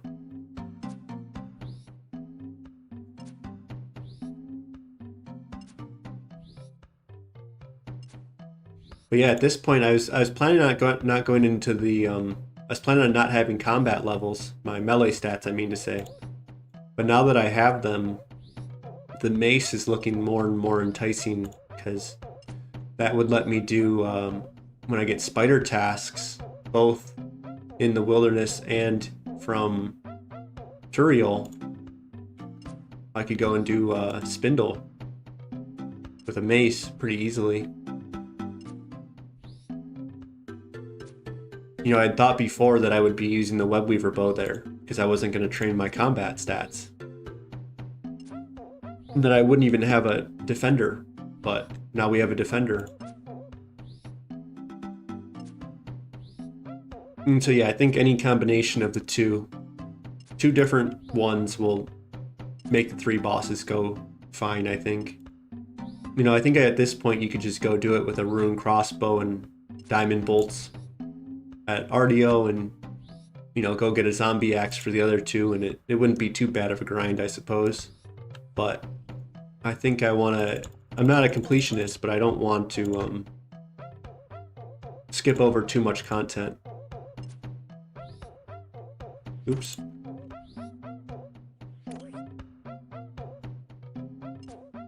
Oh, looks like he gets trapped over there. He's got a big body. How do I tag him? Yeah, he said 3 hex, or no, he's 2 hex.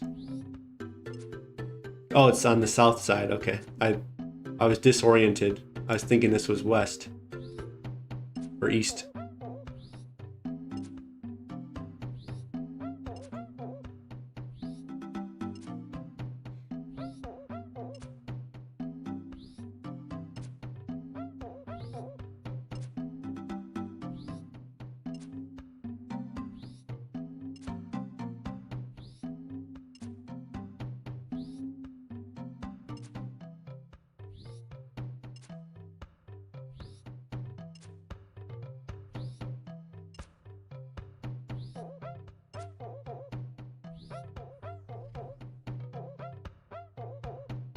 And yeah, I'm starting to do some real life training too.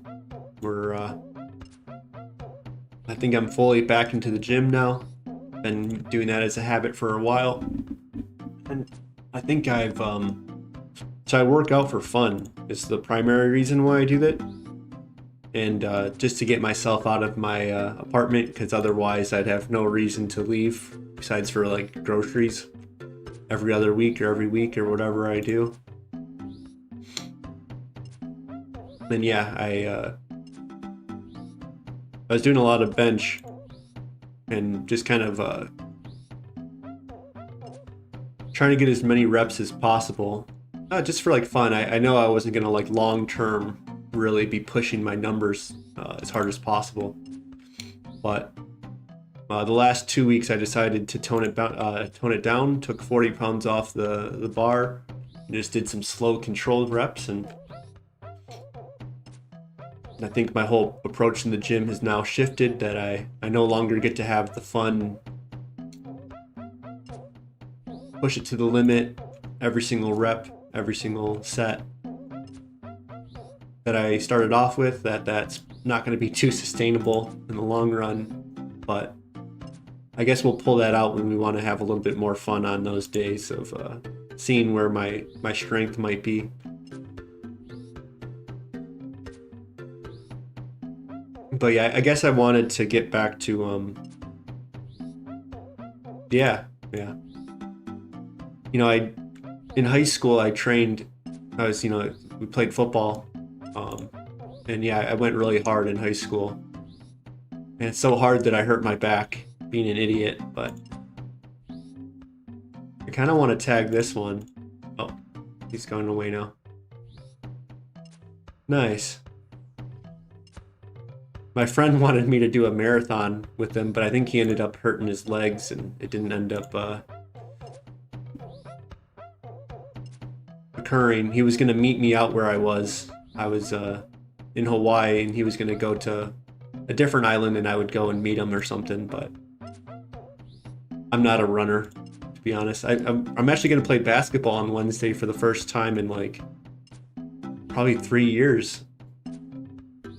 And really, we stopped playing basketball once COVID hit, and it kind of sucked. Kind of stopped playing volleyball with a different group, maybe a little before COVID, but because it's only summertime. But and everyone's getting old. All these people have fragile bodies.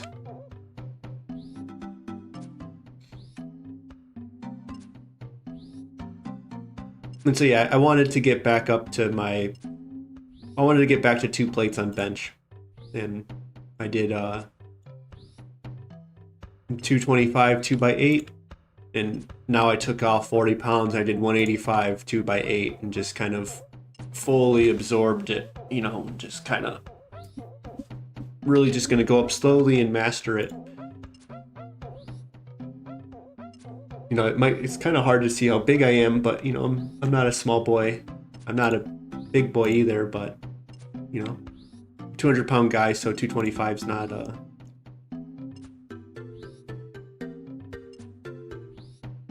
that's just, you know, the classic NFL combine. So you know, you gotta, it's, you know, it's a really like a hallmark. What's the word I'm looking for? Hallmark? Is that hall? I don't know what the right word is. I don't know what that means.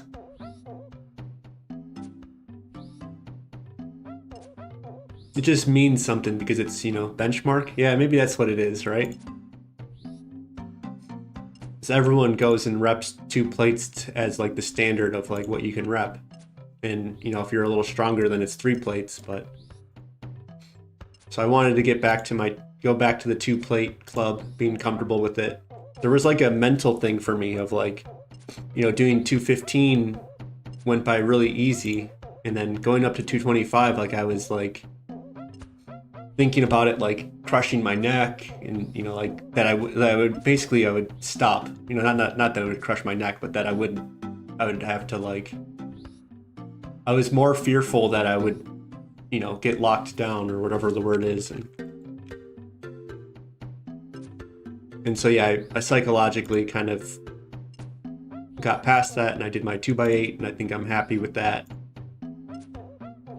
And yeah, I mean, I go full, you know, like I get into my full psycho mode when I do that. So it's not like a calm,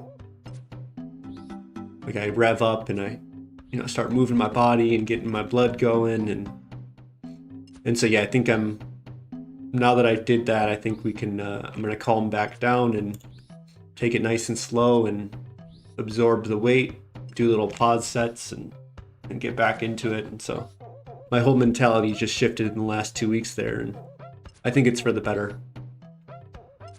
Kind of lifting to feel good again, because yeah, I started getting a little bit of some, I wouldn't say shoulder, but I've had a messed up left elbow forever, and it's not actually from benching. I don't think I think it's actually from the way I used to do dips and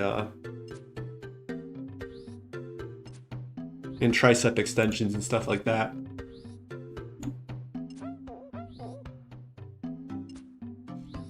And so yeah, I guess I re-taught myself how to do, I kind of looked at some information out there, and you know, instead of, I was doing my overheads with the most stretch possible, and it was like I couldn't work through it.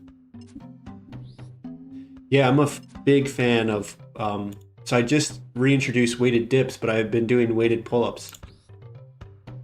Yeah, I'm a big fan of those. I go neutral grip. That's how I do it.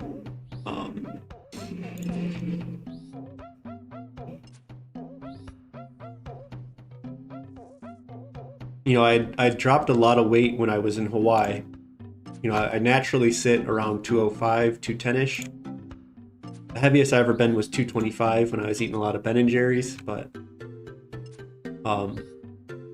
that was the weight I was in high school, and but when I went to Hawaii, I kind of switched my diet up. I actually got down to, the lowest I saw was 170, and so it was like, you know, so doing pull-ups at 170 was very, very easy compared to my whole life of like struggling to get like 8 or so. And so yeah, I started doing weighted ones. And so now that I've gained my weight back, I'm still using the same amount of added weight, but now I'm getting a little chubbier. So it kind of, I think I'm still making progress, but I think it's that my weight has been going up along with my strength. All right, 58. Kind of didn't do that one right. Oh, this guy's kind of blocking him now. Cool.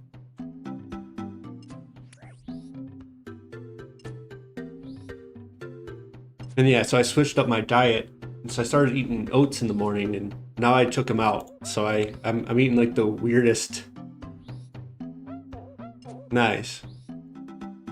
Yeah, we'll see how far we get. We've done maybe a third of the, what was the task at? It says 131, so that's a little more than the third then. But yeah, I just switched up I'm kind of like 2 or 3 meals is all I really make, you know? And typically it's just 2. And so yeah, in the mornings I've been eating, you know, a cup of oats and 8 eggs and a banana and some berries all mixed together and just in one pot. And it felt good at first, but I was getting heartburn and I was getting some issues going on. And so I kind of, I looked into it, and yeah, the fiber just sits in, and then it just all like basically goes out at like, you know, it leaves your stomach like it's like fermenting and stuff, and then it kind of like there's like a sudden like, you know, shift all at once kind of, and all your acid and stuff that's in your stomach then is still splashing around, but there's nothing to really go with it, and so it's giving me this heartburn. But then it was also kind of at that same time messing with my energy levels.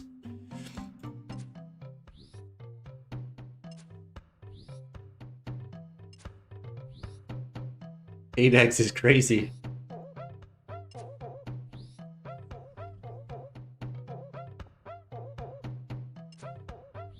And so the switch is I'm doing now 2/3 cup of rice, and it's like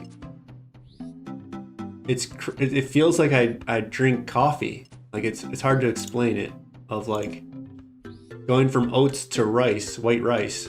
It literally feels like I'm like caffeinated, like the amount of energy, and like it doesn't feel like I have that blood sugar drop later. But you know, it's only been like 2 or 3 days, so we'll see how that goes. But I'm eating. I make my rice. It actually makes it easier. Is that I wake up, I start my rice, and then I come and stream, and my rice is ready. I put it in a pot with eggs, and I mix it, turn it up on blast, add my berries, add my banana, add some collagen, and yeah, it's ready to go. Super cheap. My budget-friendly meal planning, and yeah.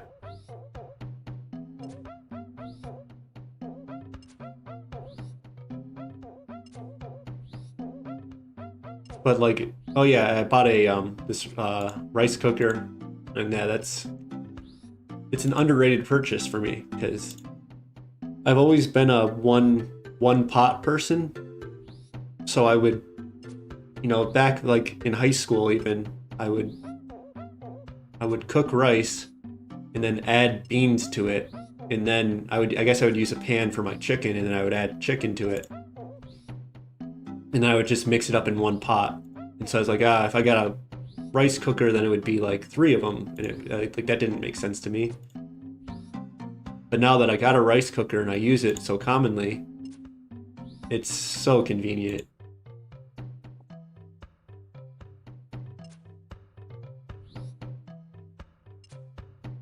We messed up our spec. Okay, cool. We still landed it.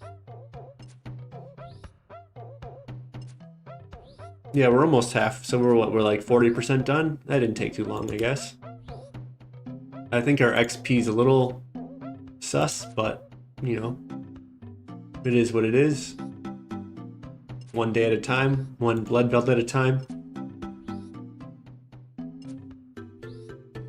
Nice. Yeah, I'll have to look into what I can do. So making my little dish, it reminded me of my grandma. She used to make this rice pudding as like the treat for us. And so it doesn't have the same consistency, but for some reason it just really reminded me of this weird rice invention I just came up with.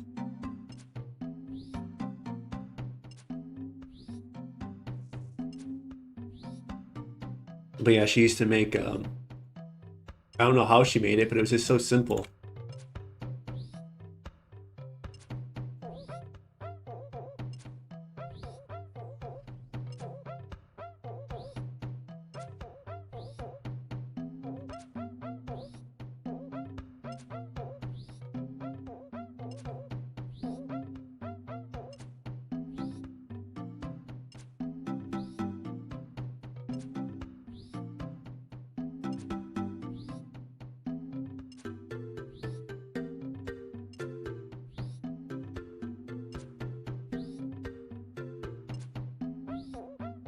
And so I had bought a lot of oats. I have 3 bags of oats that I have to, so I'm slowly getting rid of it. And so my strategy is I'm doing 2/3 cup of rice and then 1/3 cup of oats, putting it into the thing and then just mixing it all together. So I don't know how I came up with that, but that was my my remedy to getting rid of my oat supply. And so yeah, it hasn't been too bad on my I haven't been getting the heartburn anymore, so I'm happy with that. Okay, I was gonna look up what was I gonna looking into? Oh yeah, XP, I guess. So it says we have well, I thought it might tell me how much each one is. So 120 times 4 is what, 480? So 2 of them is 1,000 XP, so we have what, like 40,000 XP left almost? Because my math sounds way off. 40k XP. Yeah, so we should be very, very close to 60. And yeah, apparently that's going to be an hour and a half maybe or so. Is that math right? Yeah, hour and a half, maybe a little more.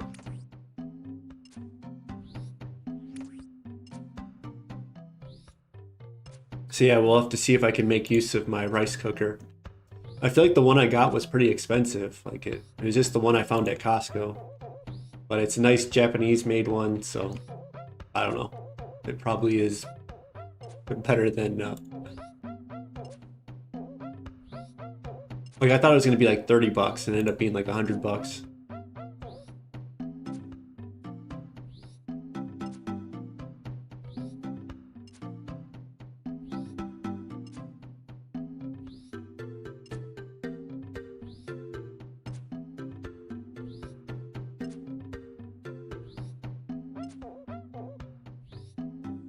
And so yeah, I had that changed mentality at the gym, I suppose, and so I had been doing weighted dips, and I think we're going to I think I want to slowly build that up. Is that, yeah, I could put on more weight on the weighted dip than I can do on chin-ups. And that, I think that makes sense. I think most people would be like that, but I've never really trained dips like ever in my life, and I don't want to mess up my shoulders too much. So I kind of learned a technique, and that's to like, it's like you're almost doing a reverse lat pull down at the bottom. So like I kind of, instead of letting my shoulders shrug up, just kind of pull it in. And so I kind of want to take that slow now, see if I can just go, maybe just put like 25 pounds and go from there, or maybe even just go body weight. And so the reason why I don't like doing body weight is I hate doing high reps. It just exhausts me. I don't know if anyone else is like that.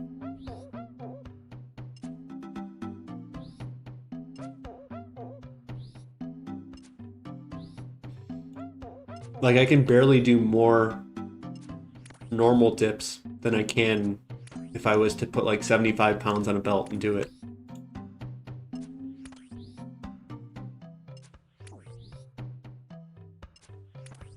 It looks like we'll be getting a Slayer level too. So what did we wanted to go to 56 Slayer.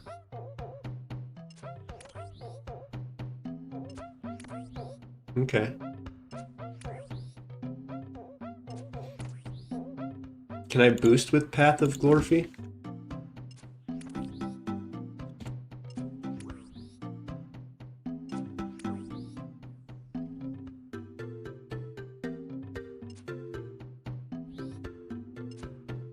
It says not boostable. Required to start.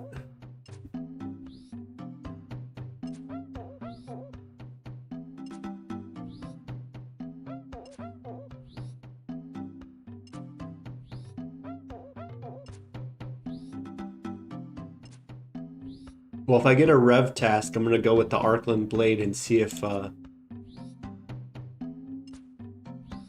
that fares. I would imagine that we start destroying the Pyrofiends out there. And maybe even that's going to be too easy, and maybe we go on to, I don't know, demons, orcs, or... I was kind of looking at the Hellhound spot out there, the Rev Hellhound. It looked like the least trafficked area. But I kind of put it into some calculators, and at the the demons have the same rare drop table as the hellhounds, but they have a slightly better common drop. And it was like 30 seconds versus 40 seconds a kill on average. And at revs, I think it even goes further, that if it heals, then the thing that's quicker to kill is even quicker than what the math says. And so even if the demons are a higher spot in terms of like PKers and stuff come in, it's going to be more than 4/3 quicker.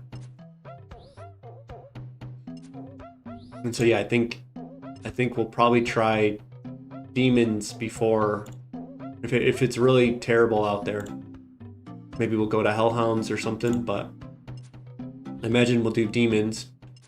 If that goes really well, then I might go to orcs, and we'll see how that goes. You know, I did the Rev Goblins and a little bit of Rev Imps, and I tried, I think, doing some Pyrofiends for... I don't even think I got one kill at the Pyrofiends, they just kept regenerating health.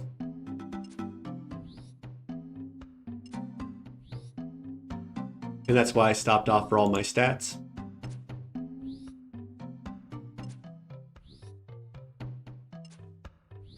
And so the reason why I really like the orcs is they're actually weak to heavy arrows. What do you call that? Heavy ranged, I guess. So like to bolts and such. And so if we're out there with our Sunlight Hunter crossbow, it actually is even more effective against them. And orcs are stronger, better drops than demons and such. And the spot is right next to the demons. It's slightly more traffic, I would imagine, but...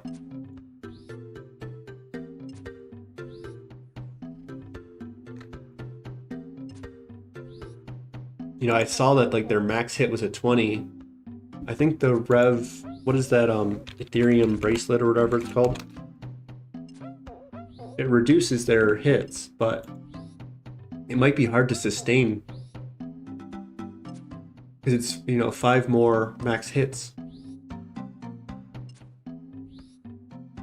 It reduces it by 75, so a 20 goes to, where's my math at?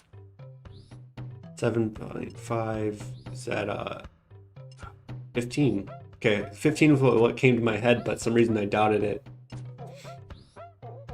So yeah, their max hit would be a 5, whereas I think demons would probably be like a 4. So maybe it's not anything.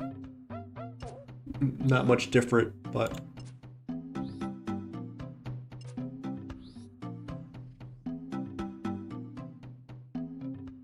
Has anyone done revs? What I'm curious about is, are you supposed to sustain your prayer? Are you supposed to pray like protect from range or something like that, and then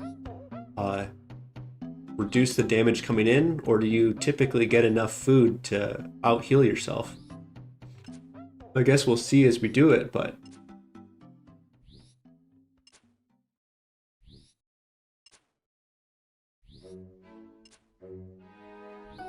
And that's kind of why so when I first went out there, I actually went with the Rune Scimitar and Proselyte was my first experience out there.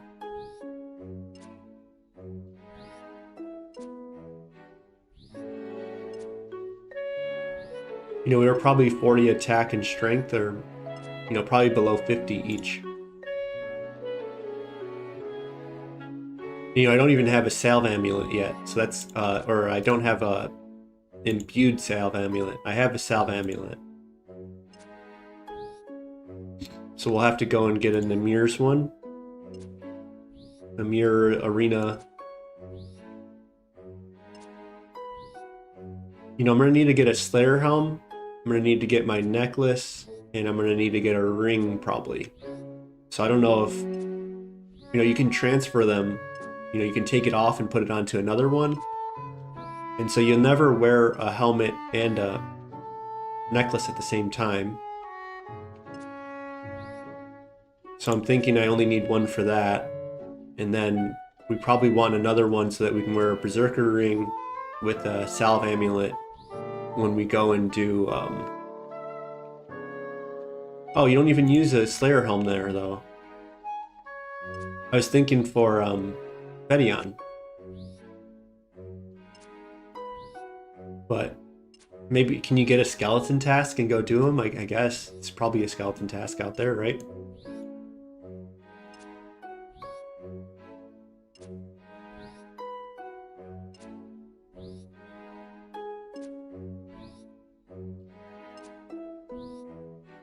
Yeah, I imagine 3 is overkill, and 2 is even maybe overkill. It would be wearing if I went and got a Slayer helmet,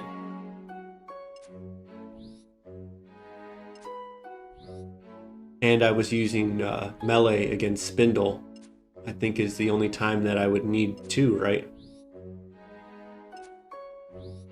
So maybe I wait until I get a Slayer helmet and then I go back and get a second one. Yeah, I think that's the plan. So I go and when I get a Berserker ring, I'll go and get one. I go back to Revs and I want to use range there, I'll go and get one. And if I need to wear 2 of them, maybe I'll just stop off and go get another one.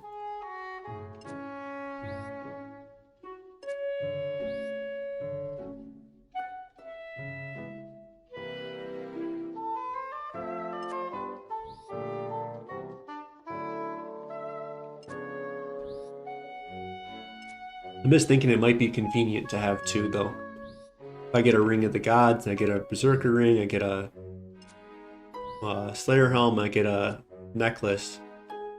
I imagine in the long run, going for 2 of them makes a lot of sense. And if I'm already going off doing one of them, maybe if it's quick enough, we'll probably just go for 2. So I think that's the strategy.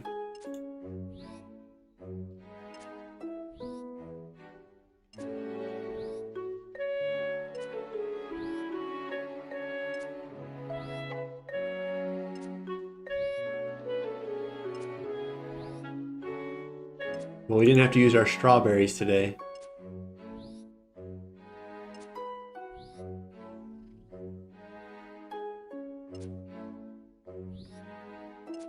Good morning, welcome to the stream.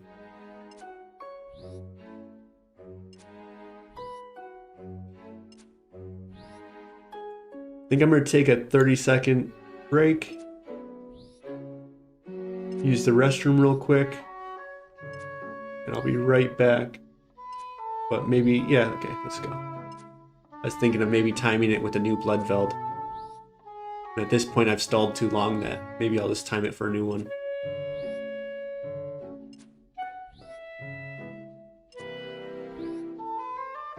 Yeah, we had our first Scurrius run today. I got a rat task, and I went to go do it, and I was killing all the little minions and whatever you call them without really thinking about it. And so my rat task ended so quickly. I got 1 Scurrius kill. That was going to be my supercharge Slayer XP. I spooned my task. I think it was the best in slot task.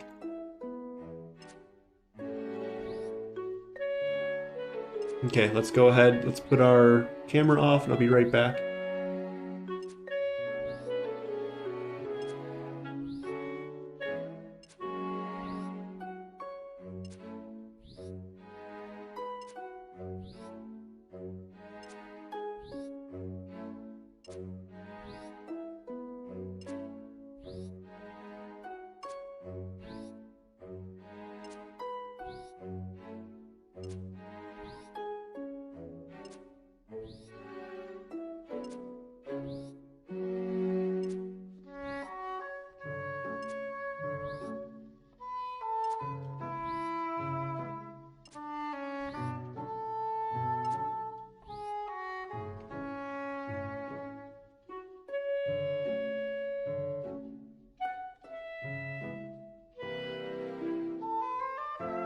All right.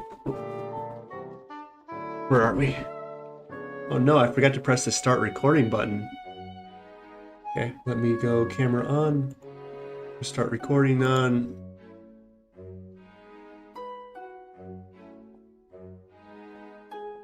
I should help future me out and tell myself that this is episode, what, 61 or 62?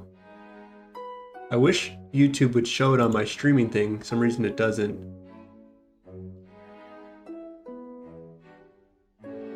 But I guess we'll know. With 61 or 62, we'll figure it out on that day. Now all the music is gonna have to be in the video. I'll have to use some like AI weird technology that tries to remove all the volume out. It's kind of funny how far back the pace of the two. You know, my YouTube series is like 3 or 4 episodes per stream, and I'm releasing 1 a week while I do 4 streams a week. And so if you do the math, you know, it's like 16, like 1 to 16. And you know, eventually, you know, I'm gonna get out of the beginner game on my stream, on my curated videos.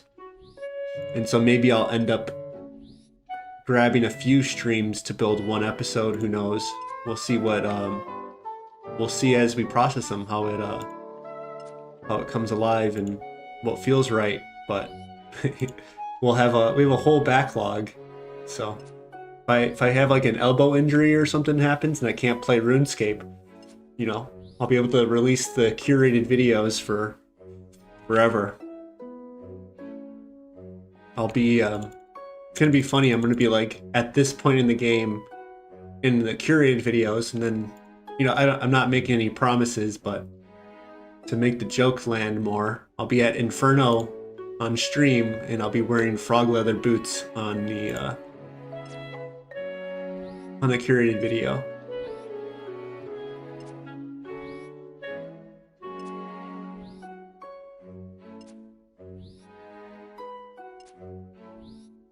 But we'll see. We'll see if I start getting how effective I can get at making videos in terms of I just really like the gameplay more. I think it makes for a better episode, is watching, you know, the live stream. You know, I'll keep repeating it, so you'll have to forgive me if I repeat the same thing 20 times, but you know, me talking right now, not me, the editor, and the person directing the video, the live stream ends up, I think, being the better experience, that you get to see what happens in real time rather than me coming up with the story later. That it was my voice on stream can go into the videos rather than cutting that out completely. So like on the drawing board, you know, a month before I started the series, it was all going to be the editor, the man making the videos was going to be the one talking. And well, we haven't done that, or we've done very little of that.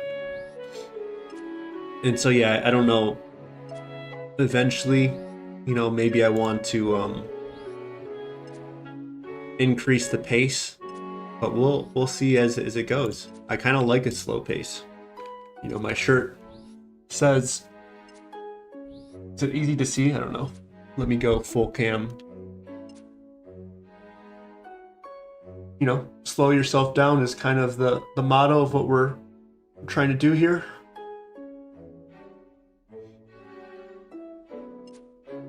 And, you know, I kind of like the idea of,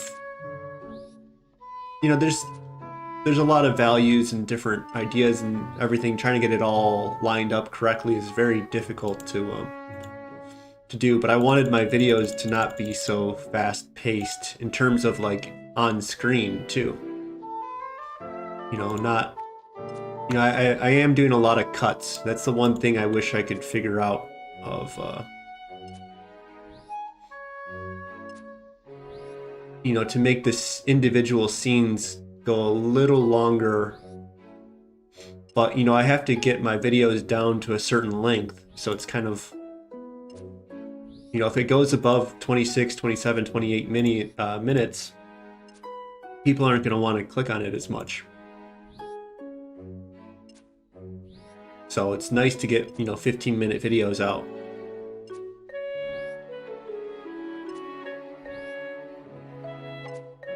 But in my perfect world, I would make a 15-minute video without a bunch of jump cuts.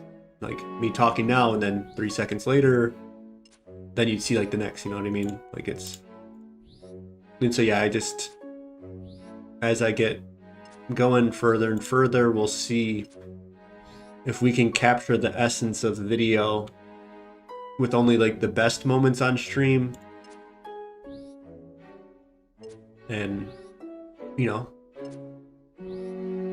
each video is just different to me. You know, each one has a different vibe going on, so... You know, some of the times if I'm more anxious on stream, then doing the jump cuts more on video actually like helps for what we're going for. You know, I don't know if you guys have watched the movie Goodfellas. I'm sure a lot of you have. Maybe half haven't. But it's known for these long cuts of like going into the kitchens and you're walking with them.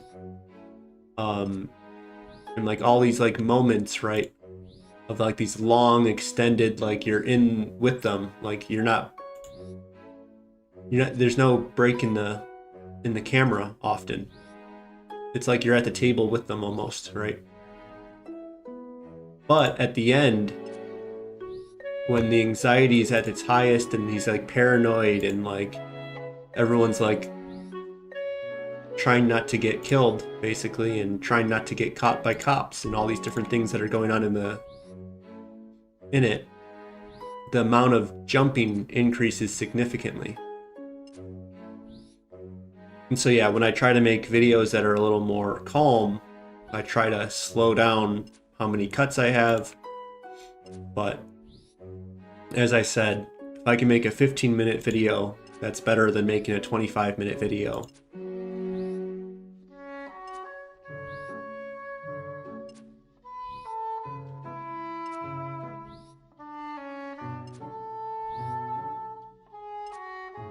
And it's kind of funny, you know, if I put a song on and I watch it and I put a different song on, it completely changes like the tone. Like obviously, but like more so than I thought, of like, oh, if I put this quicker paced song on, it makes the whole thing feel so much more anxious. And if I put a calm song on, it's like, oh, this guy on the screen, now he looks calm. It's just like this. It's so funny looking at it, of like, I wanted to put Dragon Roost Island on one of the videos in this like more calm spot, and it made it feel more anxious than it was.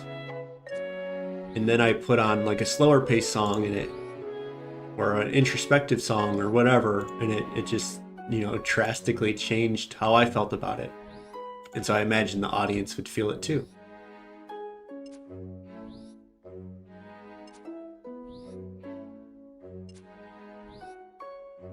A RuneLite video? You know, I'm trying to figure out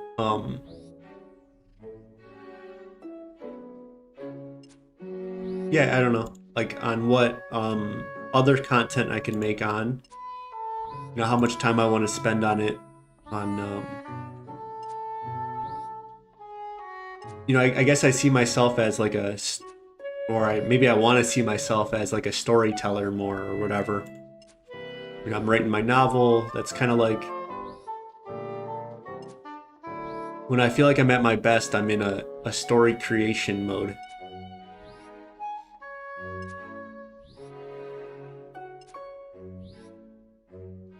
And so yeah, maybe one day I'll make some guides and such. I don't know. We'll see.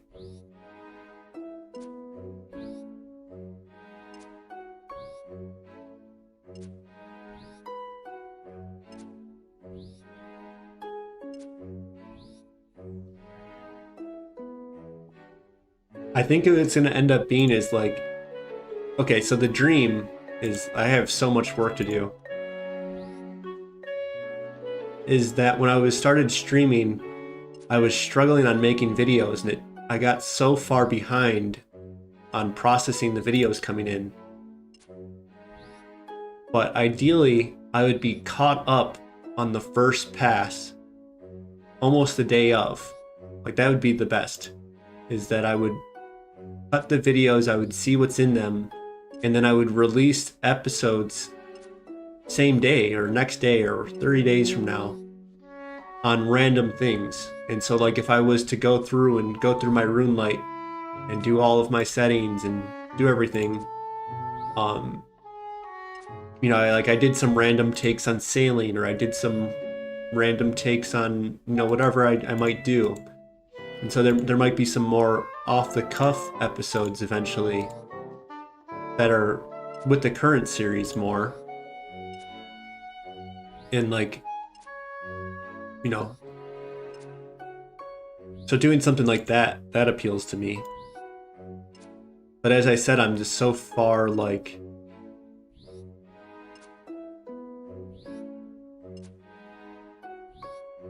yeah, I think I need to like script, get all the scripts of all of my episodes I've ever recorded and just like chuck it into like some software that can like tell me all of like my off the cuff random talking about sailing, talking about this, talking about that.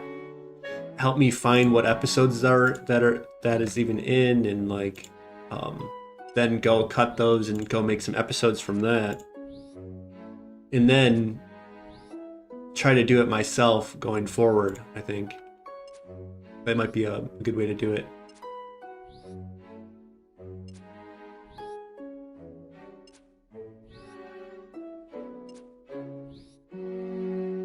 But yeah, the next episode I'm releasing, I was gonna release it last Thursday,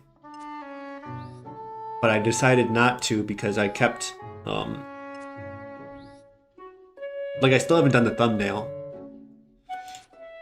but everything else is ready. But yeah, I keep rushing like doing the thumbnail, keep rushing doing like the, I don't know if B-roll is the right word, but that's what I'm gonna keep saying, of when I'm not playing the game. That's like the hardest thing for me to do, is finding what footage to match me speaking as the editor. You know, maybe I'm a little bit too much of like yeah, it's like psychologically like it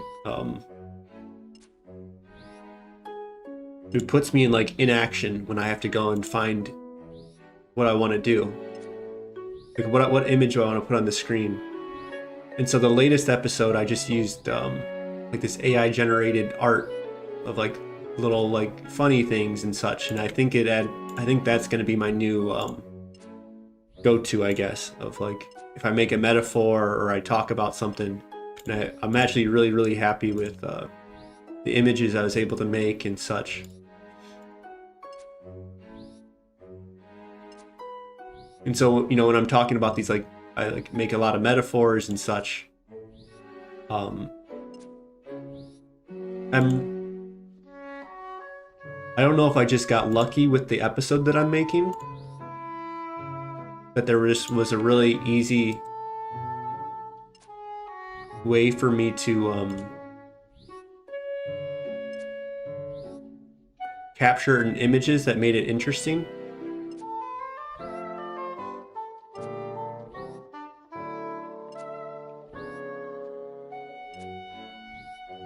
But yeah, I guess each episode we'll just see what comes. If I want to do more RuneScape, it's just so hard for me to like direct like multiple RuneScape characters at once and like put it in the right scene and then use like the right, I don't know, like doing like how many airplane shots am I gonna put into the video? Like that's like the only thing that comes to mind, is like just do a bunch of like go circle Varrock, go circle Falador, go circle whatever the region is, and just like video camera that and just do a bunch of those takes as like the main role. But I don't know.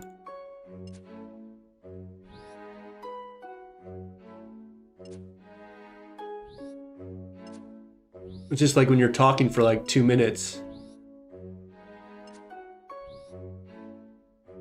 You know, each clip is only like 5 to 10 seconds. So it's like it can... Okay, so the other day, it took me like 2 hours to generate this one picture that is on the screen for 10 seconds at most.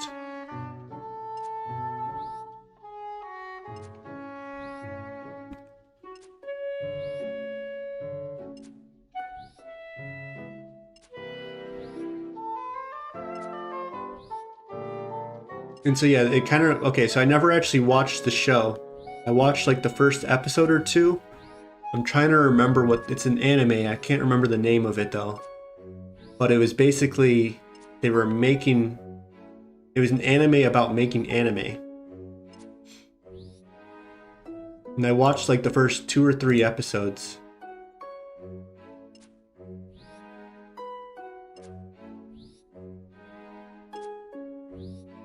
But I just remember this scene at the end of one of the episodes, like they had to like lock the director up. And oh, Shiro Baka, is that the name of it? Let me type that in. I don't know what that is. That didn't sound right. Shiro Bako, I think it's the name of it actually. Yeah, that's the name of it. But yeah, they had this the director, they kept like locking him up to make him do the work basically, and that's how I kind of feel sometimes, is that the director's work is kind of like, there's a lot of decision making and a lot of like, but yeah, there was one moment in it where he didn't like the ending of one of the episodes, and it was like the person's smile, and I completely agreed with him, like when it showed it at the end of like the image of like this small little detail just changes everything. And so that's me doing my 2 hours to get this one little image that, you know, potentially I'm the only one that cares about it. And it's just but that's, you know, I think that's just part of the experience, and I don't mind it, I guess. But you know, so what I'm trying to say is like the part that feels the least important in the episode of me capturing like the images of what's on screen during an intro and outro compared to the 20 minutes of footage. You know, me, the director, me, the cameraman, me, the person that's, you know, processing the video after the fact. I'm spending all this time on this like 10-second throwaway image. But it's like that small little detail sometimes is what, like, he's just, you know, I don't know.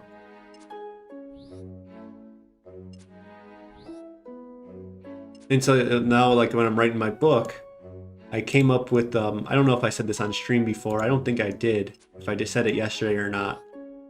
But I was trying to come up with, like, animals and such in the stream, or in the book. And so for my wasteland, I just came up with this,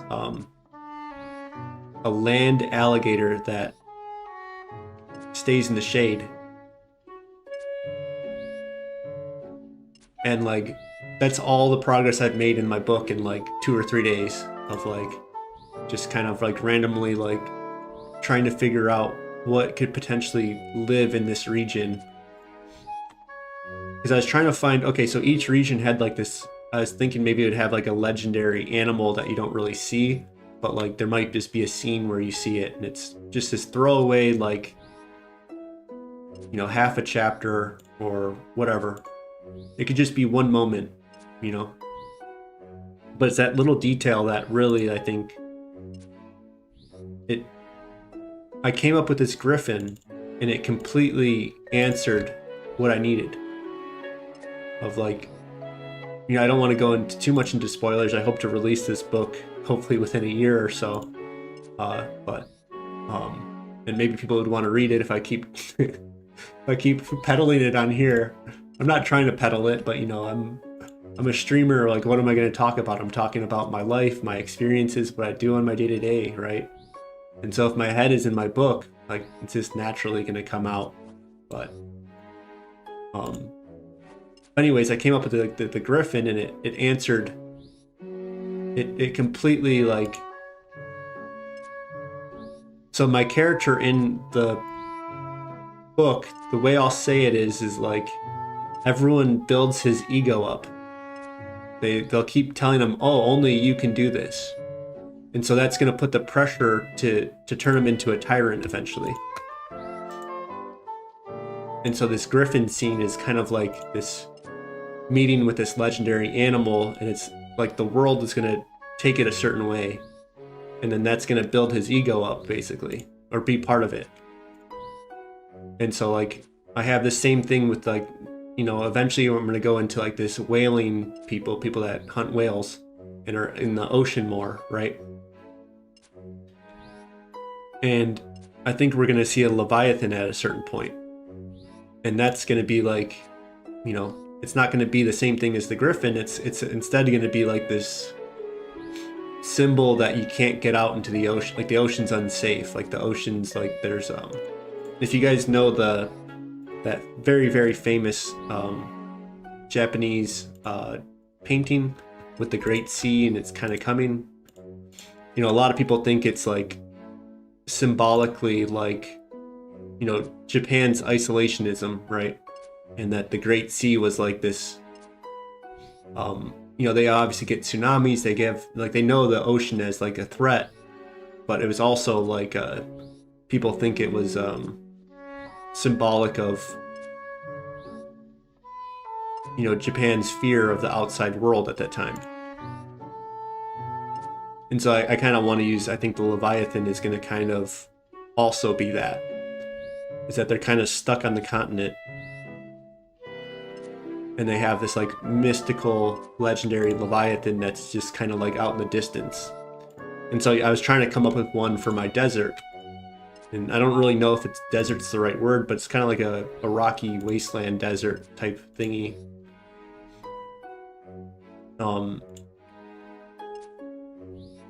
And yeah, so I was thinking of like all these different ideas. You know, I was thinking of like some like behemoth looking thing, kind of like a big grizzly bear looking guy, I guess, like a whatever, something like in that vein, not as hairy as but like, you know, it has some fur, but not like a lot of it. And then I was looking at like maybe like a death claw from Fallout. And so I haven't landed on what like this legendary creature might be. Like I didn't want to do a worm from like Dune. That's kind of goes with the desert and a lot of like the imagery right now and life, and I don't know, I just, you know, I feel like the worm is the same as that Leviathan of like this big creature that like, I don't know, it kind of gives me the similar vibe, I guess. So it didn't feel like I feel like I'm already doing it. And so yeah, I guess it didn't feel like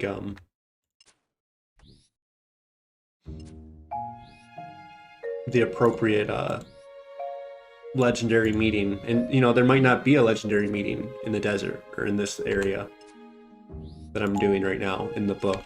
And so yeah, I guess I landed on is I wanted to do this like a land alligator that hides in the shade as like this survivalist animal that symbolizes the region, right? Of like it's cold-blooded.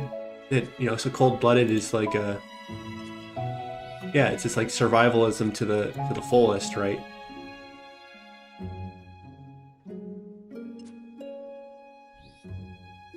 And so yeah, the cold-blooded to preserve its, you know, go into the shade and just cool down, and then ambush when it needs to.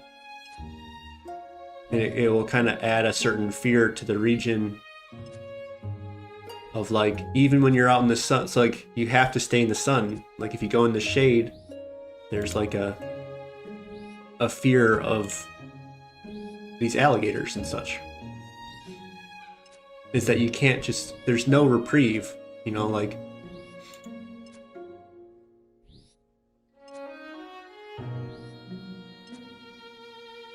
like a lot of people like to have, and myself included, I'm just trying to say it correctly, I guess, is that when I go into a restaurant, I prefer to have my back in a corner, you know. I like to see everyone coming in. And so, you know, in this region that I'm coming up with, there's just no reprieve. So I just saw that we got 54. That unlocks the custodians. And I actually want to do the, you know, I'm not going to do custodians right away in terms of Slayer tasks, but I kind of want to eventually get the Antler Guard. I think it would be good with Proselyte setups. And it might be like risks. I'm not going to risk it in the wilderness, but I think when I'm wearing my Proselyte and I'm wearing that, I think that might be an effective build.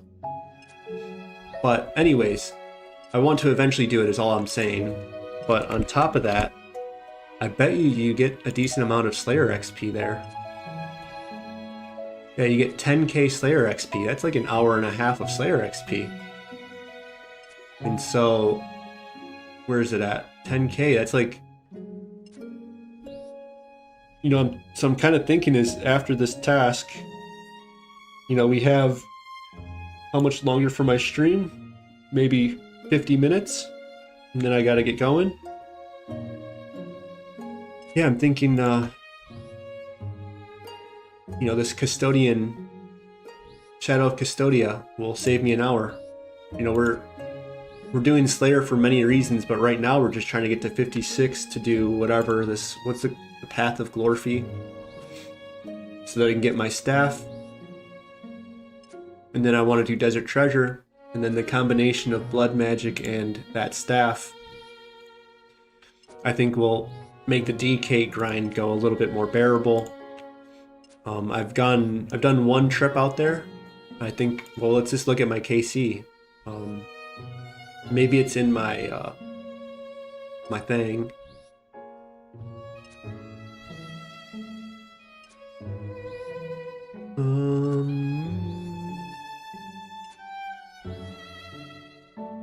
Yeah, my hoop snakes. I killed 20 of them to get 7 snake heights.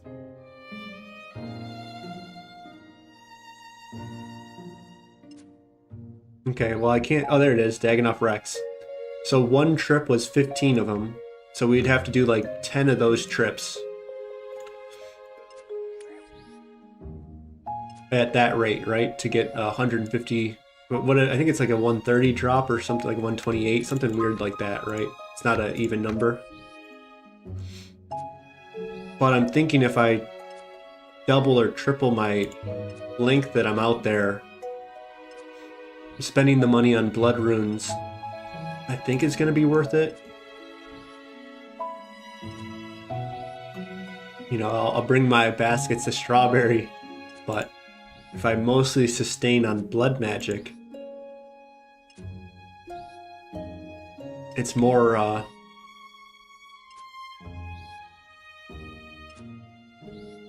you know, so, okay, I'm going into a weird topic now, is that people talk about, like, efficiency and things of that nature, right?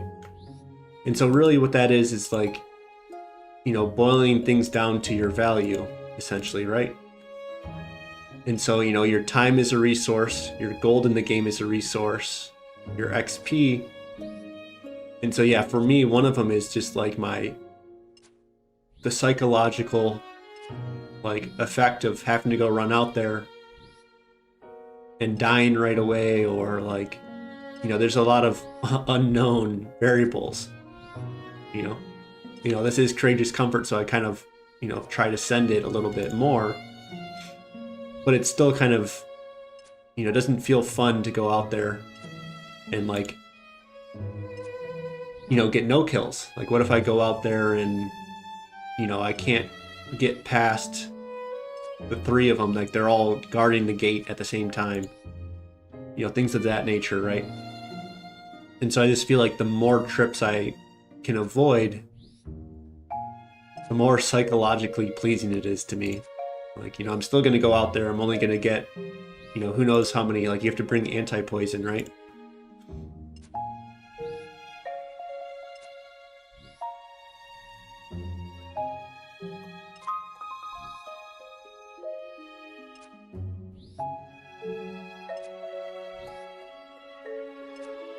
And yeah, so, you know, if I only brought like 2 anti-poisons, but if I brought like 10 of them, you know, that would be like half of the run.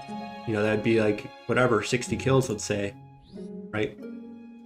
And if I got that staff and I got blood magic, those are both higher DPS than my chaos strike, so yeah, my time out there might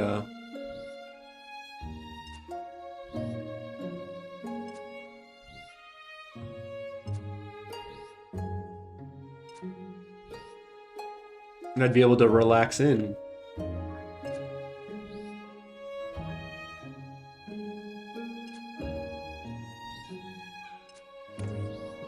And yeah, so what I was saying about efficiency is like, yeah, you can like on paper say what efficiency is, but there's just a lot of different, you know, different values and such to, you know, what do you rank your time versus your money versus your long term versus short term versus all these different, you know, factors that you can look at.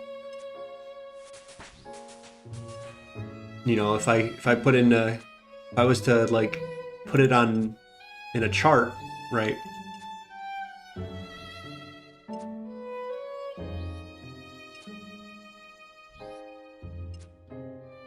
You know, the amount of times that I can do Corrupted Gauntlet in a row, like, oh, you make 20 mil X or whatever, 5 mil, let's say an hour doing Corrupted Gauntlet. Well, if I do a Corrupted Gauntlet and then I end up just relaxing for 3 minutes in between runs, then, you know, I'm not going to be able to get the rate, you know? And so, yeah, that's what I'm trying to say is if I go and do Dagonoffs and each time I'm like, I'm only going to get that for 10, and I'm like looking, I'm going into the bank and I'm like, okay, I got everything, you know, and I'm like mentally preparing myself, and yeah, that there's a cost that, you know, we don't always calculate, I suppose. And so, yeah, even if,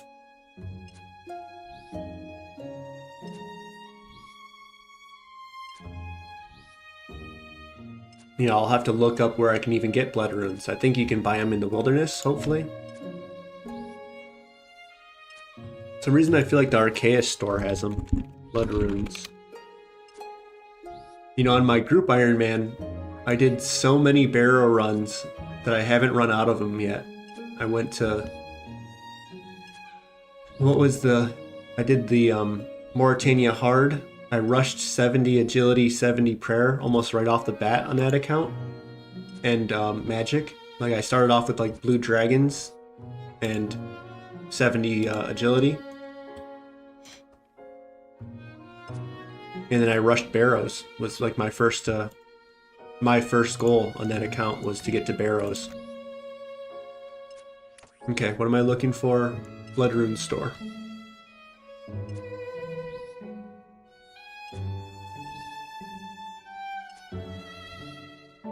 Yeah, oh.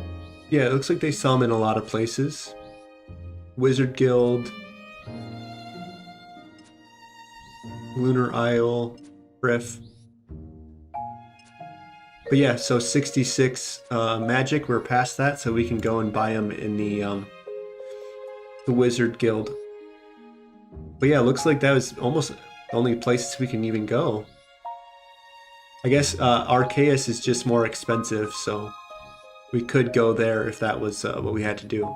But it's more expensive and it has a more change per percentage, so those would really start stacking up.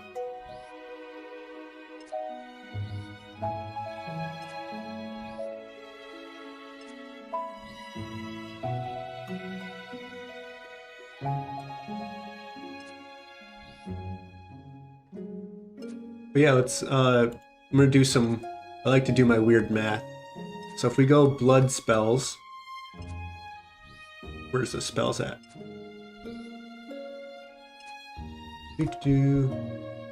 Blood Rush, 56 is probably the one that we'll do, I would assume. You know, we could do Blood Burst for twice the cost. But we can do the math on both of them. So a Blood Rush has a max hit of a 15. So if we said on average, you know, because we're gonna miss sometimes, but if we just said we did 7 damage, and then 25% of that, let's just say, is 2 health per blood rune. That's kind of getting a little expensive, but it's like 200 gold per health.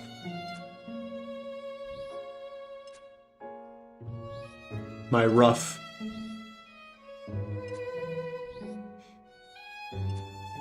And it's really going to be more because you have to buy death runes and chaos runes too, so.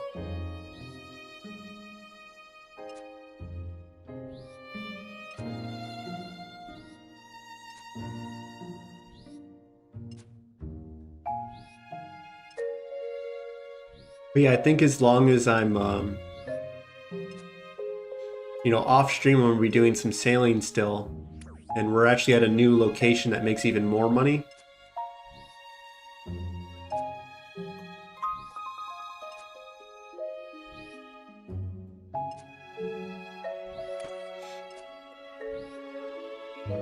And, you know, I really like that new location because we're going to be getting a lot of useful items pretty soon. Mostly it's the adamant bolts, I think. Like I was thinking I wasn't going to go that route, that I would just use the Sunlight Hunter crossbow, but if I can AFK my ammo, talk about psychologically pleasing, you know, not having to go like, oh, I'm in the middle of a grind, I'm running out of bolts, I have to go do Sunlight Hunter antelopes. Now it's like, oh,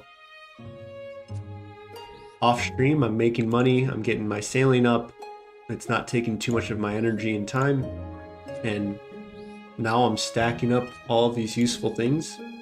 So let's look at what all these useful things are. We have our, just type in salvage. And then it's called martial salvage. And so I'll bring it over after we kill this one.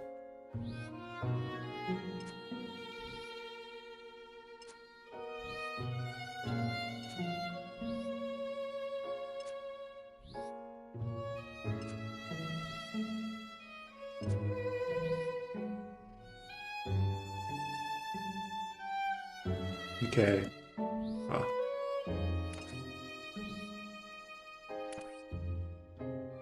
Oh, really? Oh, no. Okay. I thought he was going to be available to hit. Okay. So if I bring over the martial salvage, as you can see, it's a 1 in 8 for these ones, arrow tips and dart tips. 1 in 12 for more arrows, more dart tips, and then a 1 in 24 for rune arrows and adamant bolts. And so if I'm doing thousands of these, thousands and thousands, we're actually going to stockpile a very healthy amount of all of these. And I think all of these, you know, I don't know how useful adamant arrows are going to be for us, but at least the other ones are all going to be useful. Mithril dart tips we'll start using for Hispori. Adamant dart tips when we go for the whatchamacall, the little squid beak. And then we go for the ironwood blowpipe, I think is the one that we'll go for. We'll actually have the adamant arrows and adamant darts, I mean, to actually make use of it. And, you know, maybe that's what we bring to Barrows. Maybe it's what we start bringing when we're doing arterial skipping. I imagine a 2-tick weapon when you're killing goblins and you're killing cows and you're killing all that type of stuff.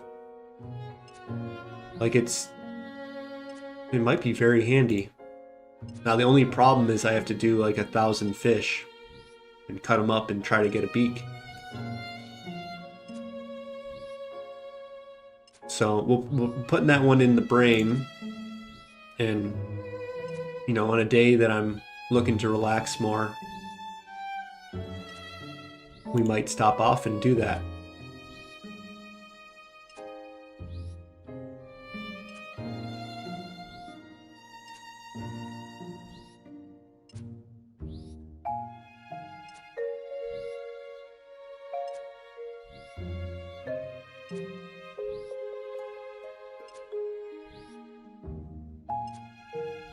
And so yeah, that's the excitement of this. I just love Ironman mode, I guess. It's like all of these possibilities, all of these things are kind of all at your fingertips on how you want to spend your time. And I do think doing a main account has some appeal. And I think, you know, in 2-3 years, maybe I start considering making a new main and doing some type of PvP thing just to feel like I've done all the content in the game. That I've been playing this game on and off for 20 years, but I've never tried to get into PvP. So first, let's go for the Void Waker grind.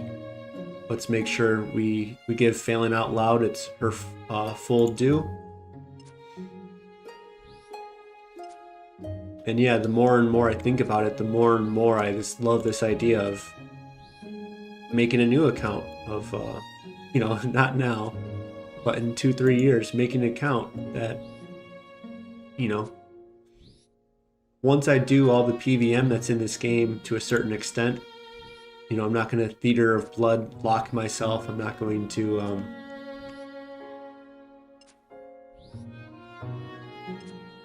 yeah, I guess that's, you know, once I feel like I've played the game and I feel like I've fully, like, got the gist of it, that on an Ironman I kind of got to play, at that point I'm not going to care as much on being Ironman or not. You know, maybe I'd play them simultaneously, who knows. That's, you know, not today's concern.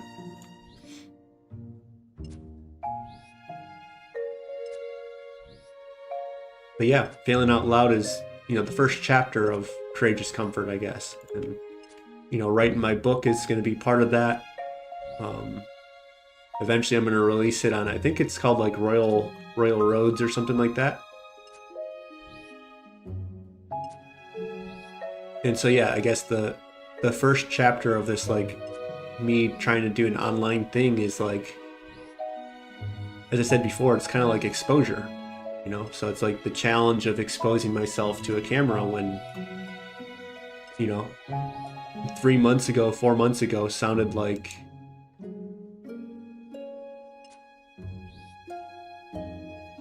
you know, something that I wouldn't be able to, like, or, you know, I have this metaphor of like the camera is like a Eye of Sauron, but it really hasn't been.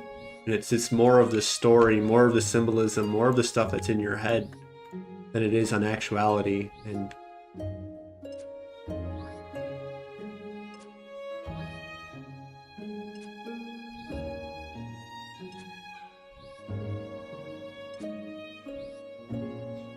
you know, I've done some PVM, small little PVM challenges on here of like, I think, was it yesterday or 2 days ago? What's today? Today is well, regardless, yeah, it was yesterday that I did the Final Dawn, and I wasn't sure if I ever did that quest before, and it ended up that I'd never done it, and I, you know, did it on stream, and it wasn't that big of a deal. I actually felt really good doing it, and like maybe I just got lucky with the PVM and I was able to do it. You know, this new challenge didn't, you know, like the level on the quest said what? Final Dawn.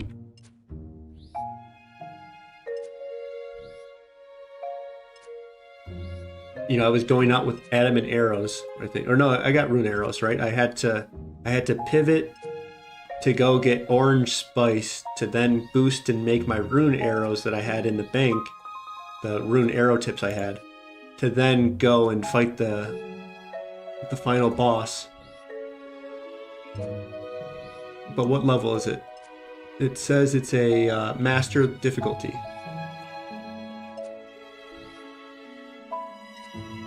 And so yeah, I had, you know, anxiety. I wouldn't say anxiety. I don't really know like the softer words for feeling sometimes of like, you know, maybe anxiety is the right word, but I feel like it's a stronger word than I actually felt. When I randomly went and did Monkey Madness 1, of like, oh, like I feel like the easier the challenge is, the more anxious I get, because it's like I'm just gonna mess up doing this easy thing and whatever. Like, it's like, oh, you're going and doing Inferno, of course you're gonna like fail. Like, it's not a I don't have an expectation of being able to do it.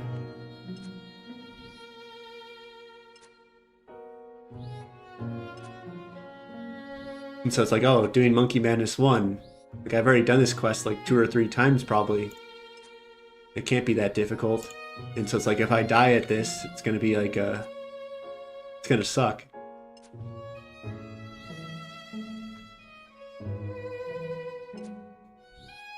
And so yeah, one of my biggest fears right now, not biggest fears, I don't know how to like I don't know how to state things accurately sometimes. I feel like everything I say is either overstated or understated sometimes. But, you know, going for the fire cape, it's like, if I die at the fire cape, it's just gonna be like, if I get the fire cape, I'm not gonna feel that accomplished. But if I fail to get it on my first run, I feel like it's just not gonna be that fun, you know? And so that's kind of like where I go to. And so I guess throughout this whole process, it hasn't mattered. Like, it's not important. Like, I died doing, what was it? Well, on day 1, I died to the Anku doing Security Stronghold, and it's just, you know, it just happens. Like, I thought, you know, it has a max hit of an 8, and I didn't know that. And I had 8 health, and I was like, okay, I want to save my wine. I'm not going to drink because I don't think it can hit an 8. And then on the first time, it hits an 8. So it's just like, it sucked, but I ended up like losing all these different things on it, and so I was getting flustered on stream of like the series, and you know, but it ended up making for better video down the line, I think. And then I died to a Moxel or something like that, or like it didn't go as easy as I thought it was going to go.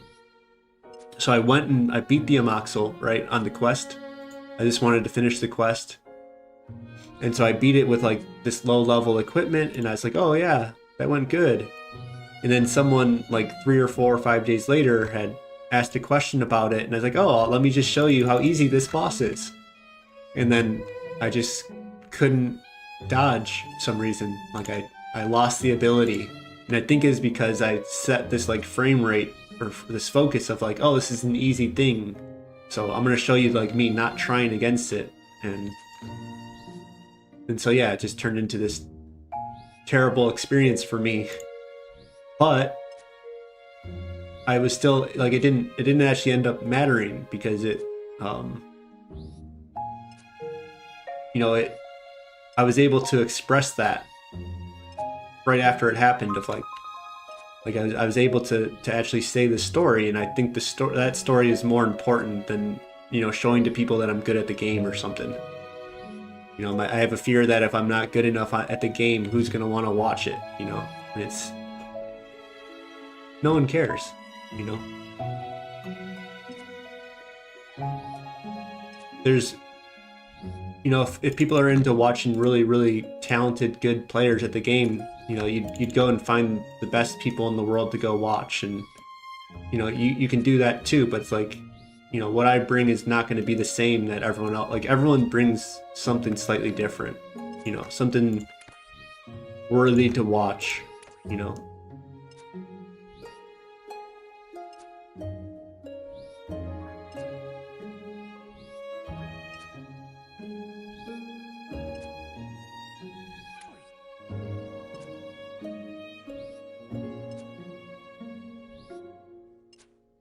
And so yeah, you know, eventually I'm going to write a book, and you know, it's probably not going to be as good as, you know, let's say Harry Potter or The Witcher, and those are or Game of Thrones. But, you know, it's not going to be better at any one of those at being what those things are. But, you know, the combination of that along with my lived experience, I'm actually very happy with how my book's turning out, you know? So it's like those little things, right? That if you know, I don't have max stats at everything in life, and no one does. And so that's kind of like, you know, something that I reflect upon often, I suppose. Or maybe not often, but not often enough, I suppose. You know, these are the little things that I have to kind of remind myself of. And, you know, so I might give off like this easygoing vibe and these, you know, whatever else that people might, you know, take from me, right? And it's, you know, I had someone say, oh, I couldn't do what you do, or I forget how they phrased it or whatever. And it's, well, I couldn't do what I do. It's hard to explain that too.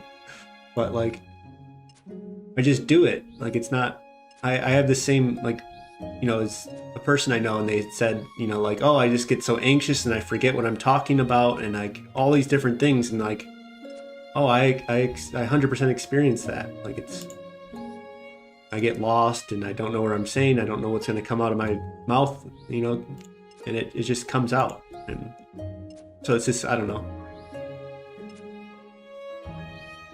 So what I'm trying to get to, see, this is one of those moments, right? Is that, yeah, you lose threads and it doesn't matter. You find them, you keep talking through it. And then eventually the feeling comes out. Eventually I, you know, bring myself back into that track. If I go here and I need to explain this, and then I'm reading this, and then I'm playing the game, and I'm doing all these things, like, and so, yeah, my experience is just bringing the calm when I'm doing that. Trying to channel that, you know, Bob Ross energy. It's like, yeah, you mess up on the painting, and oh, that little happy accident, and oh, the little cloud that messed up, and oh, well, is this how you can recover? And, you know, that not everything is,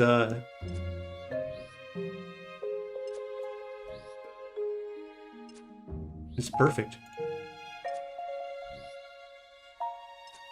And so, yeah, I'm going to go and do the fire cape run at some point, and, you know, I might die. And it's, I feel like I should be past it, that I shouldn't die to Jad, but I've only done them like 3 or 4 times in my life, you know? As I said before, I psychologically like to pick the easy thing often. And so it's like, oh, I can go do Jad, or I can just go AFK and find a different task. So I'm not going to keep repeating Jad. Like, I don't feel like that's rewarding.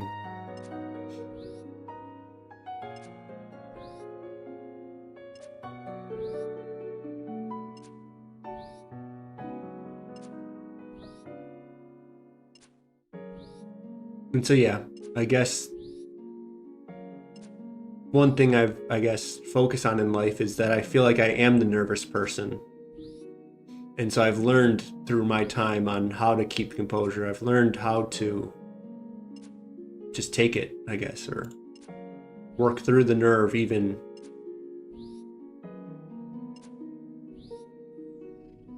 And work through the embarrassment and work through whatever. And not like collapsing on it, I guess.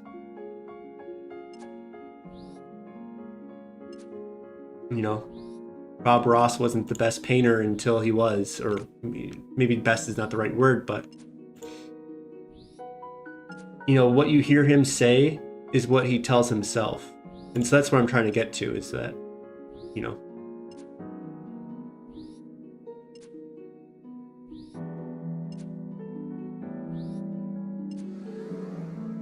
is that we're all kind of similar, and we all kind of go through the same different feelings and such. And, you know, there's many times where I feel like a prey animal and I want to run or whatever, and so I get those feelings, but I guess I try not to, like right now I'm like, I'm wanting to cave in and feel like a prey animal, but instead it's just like, just breathe, and it doesn't even matter. And so, yeah, that's kind of how I see myself, I guess. And that's why I picked, you know, Courageous Comfort as the name of, like, it's to be comfortable in those moments. It's not rocket science, I guess. I'm not getting chased by tigers. Probably going to be something I say a million times. Is that we have kind of an overbearing culture, civilization, whatever you want to call it, you know.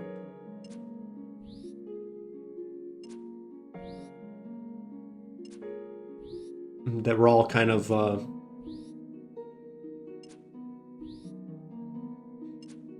you know, you can't express your full instincts as a, like, an animal or whatever, human, whatever word you want to use, right?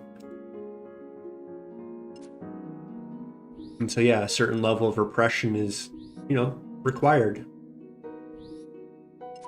If we want to get iPads and want to get access to internet and all these different things, you know, you can't be at constant war.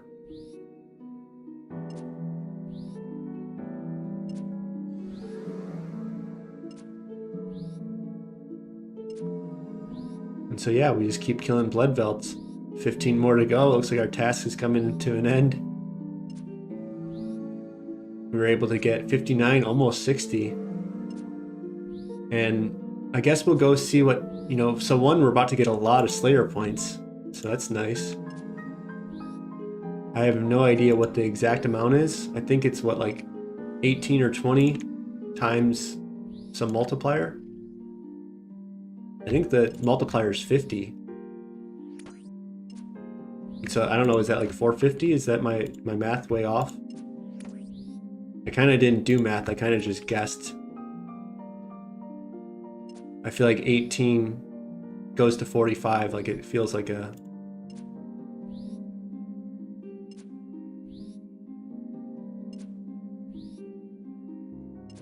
Alright, let's type in Konar.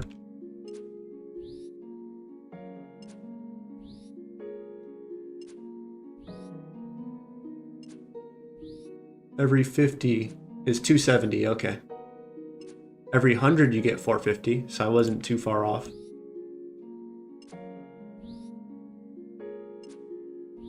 So yeah, I don't know, what are we gonna spend our points on?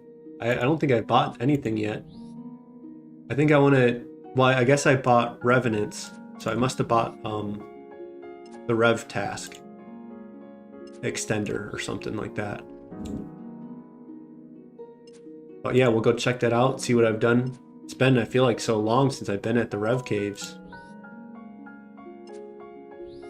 But yeah, we'll probably want that. I don't know if I should be looking into doing a block list with my points. I feel like that's not too important, that I just go and do Turiel skips. So we have, I want to do a Slayer ring. That's kind of my only level 30 escape. Is that I'm not going to do Monkey Madness 2. I think you need like 60 something Slayer, maybe even 70 something. So I don't have Royal Sea Pods. And I don't know. I can make a bunch of Ring of Well and use that as my escapes. That's an option, is using Rings of Wealth as escapes. I don't know. So surprisingly, I kind of want Ring of Duelings. I'm gonna go for Slayer crafting pretty soon. I think it's like 500 points for a Slayer helm to be able to make that. That's at 58 Slayer. That's not too far off. We're not going to be bringing that to Revenants though, and if we're doing mostly Turiel,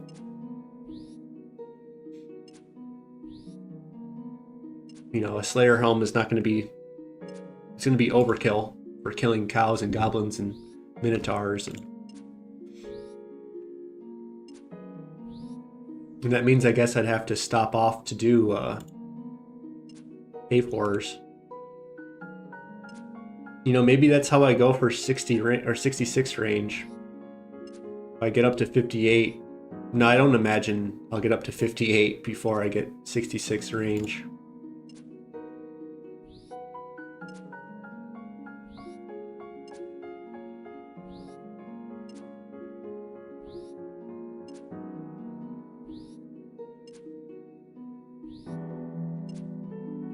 And see, I guess my earlier point that I was trying to make is that I guess one thing I've learned in life is when I hear someone talk and it sounds like they got life figured out, or they say something like, oh wow, like that ability you have, or I don't know exactly how to say it, but is that they probably have worked through whatever limitations that, you know, you might have have. And so yeah, I'll hear someone speak, and like if they have a lot of good advice, so I'm thinking of like Bob Ross now specifically, of like, yeah, I just imagine this guy has told himself this hundreds of times. Oops. And by hundreds, I mean hundreds a day, probably. Like, how many bad paintings did Bob Ross make? Probably more than all of us combined, right?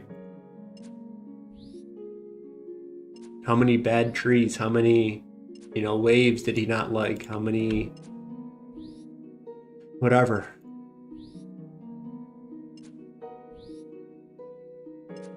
Maybe he's just a naturally calm person that just always loved his own work, but I have my doubts. You know, I can watch someone and see he has a certain nervousness to him. You know, if you watched him, so I ended up watching like 3 or so episodes just for fun of like noticing that I started using happy accidents and thinking about that. So I kind of wanted to watch him to kind of see. And so yeah, he would have to read off the script sometimes. Like he'd have to do like a little announcements, and he'd have to do these little small moments. So when he was painting, there wasn't a moment where I felt like he was nervous, and he was just in his groove and he was talking, and it was, you know, beautiful. But sometimes he'd have to do like these little PSAs and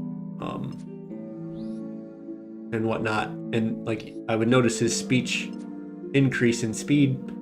I would notice him not wanting to look at the camera too much. And yeah, like the delivery was just not as good as when he's in his element.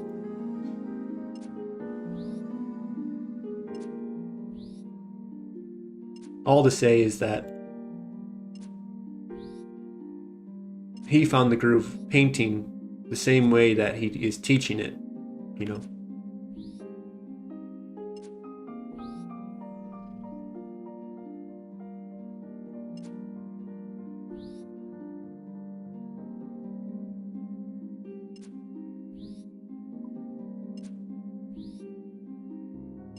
And so all to say is I think he mastered courageous comfort, is what I'm trying to say.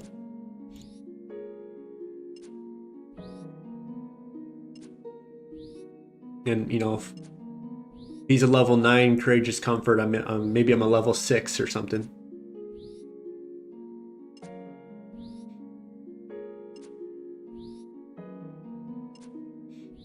Yeah, I 100% agree with that. Oh, thank you. Much appreciated. I'm doing good. I was not, you know, before, I suppose, at different points in life. But yeah, at the moment, you know, I got my diet figured out, got the gym figured out. I'm actually pretty happy with how this all is going. My book is starting to get written.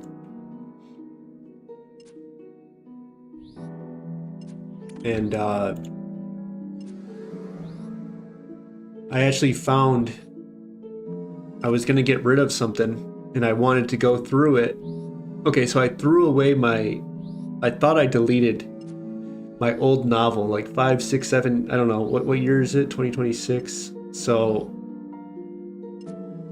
yeah, the COVID year, 2020, 6 years ago. I was writing a book and I really liked it, but you know, my worldview had shifted significantly, and so I threw away a book Like, I had all these characters, I had all these plot points, I had all this stuff outlined, and I had a map, I had just all this weird information that I had kind of put together. And yeah, just yesterday I found it all. And I thought it was gone forever, and I found I found the novel before then, and that one was that was a walk in memory lane of when I had made that one. And that was just a little different than my current voice. But it was just enjoyable to see it, I guess.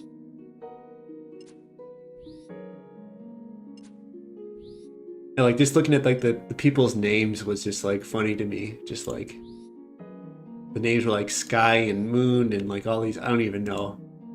There's like an Esmeralda. I don't even know what I came up with, but I was just dying looking at all this. Like it was like all these like Japanese names and stuff too. I was really into anime at that point, and I'm out of that stage now, but I'm a big anime fan, so don't get me wrong. I just don't watch that many new ones or watch that many at the moment, but you know, a lot of my foundational favorite stories are Japanese, from Zelda to you know, Full Metal Alchemist to Fate Zero, and Gintama and Monogatari and so on and so forth. But yeah, I found that, and then I also found, I didn't think I was going to be able to ever find it again. I made like I put together some thoughts on how I would make a Skyrim-like game, and I thought that was lost to time. I thought, you know, my laptop that I used to work on, I had it all on cloud, but I don't know, I just kind of,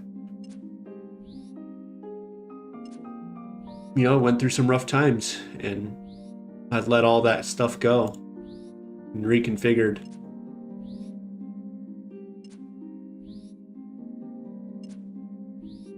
And yeah, I wasn't in a good spot, you know, 5 months ago, probably, right before I moved back to Michigan. I had some family issues, you know, people that you go out of your way for, and such is life. Yeah, and I felt like I was between two positions I didn't want to be in, so I wasn't committing to either A or B, and so I felt like I was stuck in this middle of, do I leave? Do I push through? And it felt like I was just pushing through, and I probably should have just left. Should have left right on the first month, probably, because that's when I started seeing, you know, some bad signs. But you know, part of me, I've always been one to, you know, figure out how to persevere during these, you know, different moments, and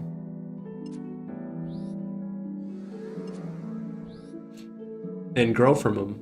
And so it's just like, just to retreat from a bad situation, it, like, just because it's, you know, every situation is not going to be like amazing. There's always going to be some hang-ups and trying to figure out how to work with people and, you know, things. So it's like, I don't want to dismiss it on the first sign of like things not working as I want, right?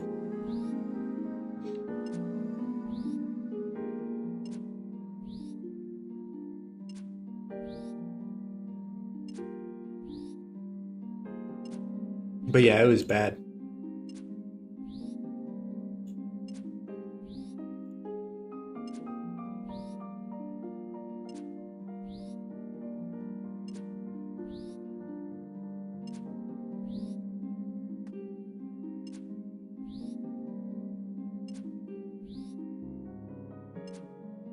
Well, we definitely don't have to bring chisels to this task, huh?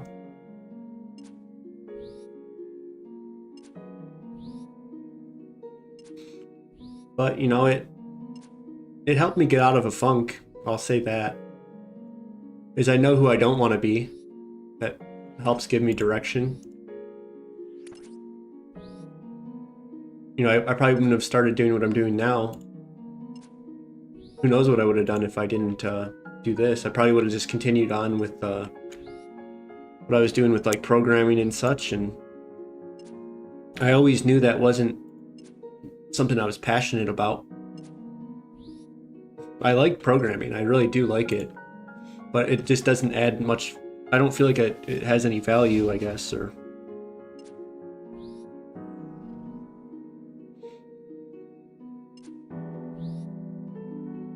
Okay, I think that was all of them. So yeah, we just got 270 points. I think let's go visit Cristelia.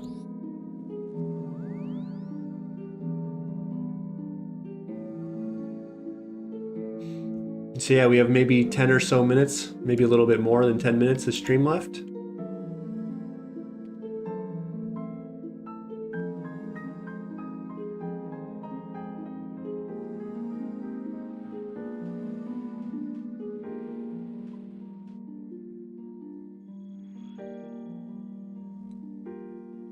And I guess we'll get to check out how many total we have. It says 320.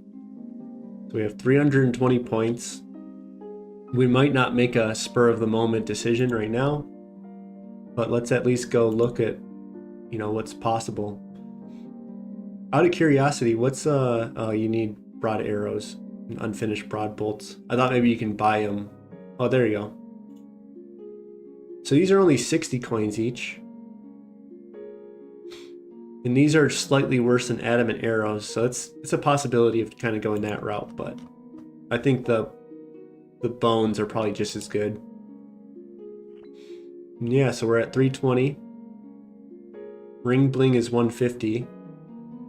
I'm kind of tempted to go ring bling. Broader fletching is 300. I don't really think I'm going to be doing that many broad bolts.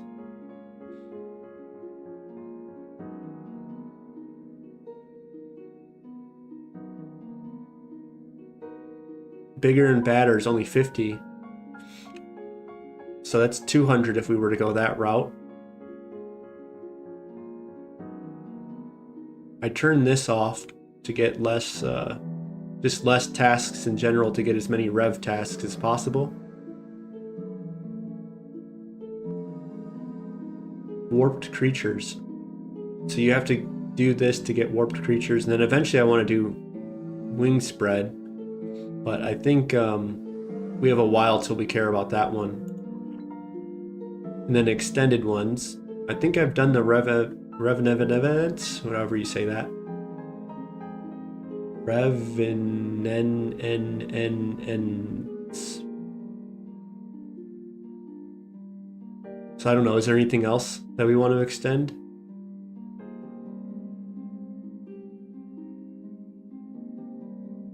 Maybe horrific, but probably not. I think we'll probably do that off task, to be honest. I think it's going to take way too long to get the Slayer Helm if I don't just go camp it.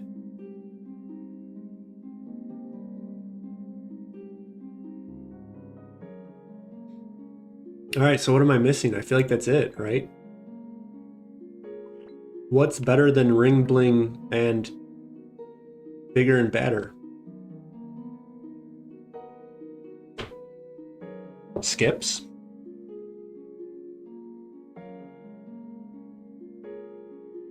Like, do I care about if I was to get like an Iron Dragon task? Like, how many are there? If we go to Konar and look at her task list, is there anything that we want to block? Is there anything in Turiel that we want to block?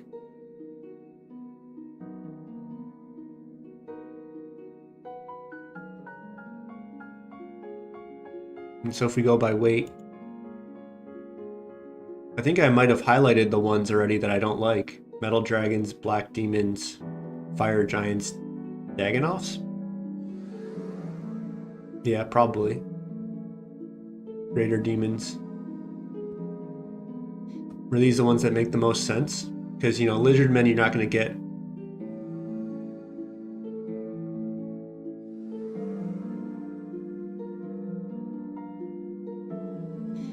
Carloom, I'm looking at the Hellhounds right now. These don't seem like too bad of locations. I think the Greater Demons kind of have some like Brimhaven Dungeon, Isle of Souls. They're kind of hard to get to. I forgot there were even some in Karloom. Hellhounds, I don't know. Don't know much about Witch Haven, but it's probably not that difficult to get there. Taverley's easy. Stronghold Slayer's easy. Catacombs of Krend. Karloom is... Oh, I didn't even realize that they were there too. Calfight, that's easy. Bosses, we're not unlocking those yet. Don't have that unlocked. Bloodvelds are not too terrible. Just AFK range them a little bit. So that's a 9 weight Bloodvelds versus 7 weight Greater Demons. So I don't know between the two. I don't even know what tasks I want, you know? I don't have this Slayer level for any of these ones. So it's really Bloodvelds, Calfights, Fire Giants. Yeah, I think, you know, Fire Giants make sense, Dagonoffs. But yeah, I guess it's... What I'm seeing is that the only one I really care about is the Metal Dragons. But it's only 30 to 40 of them, so that's why I'm like, maybe it's not terrible.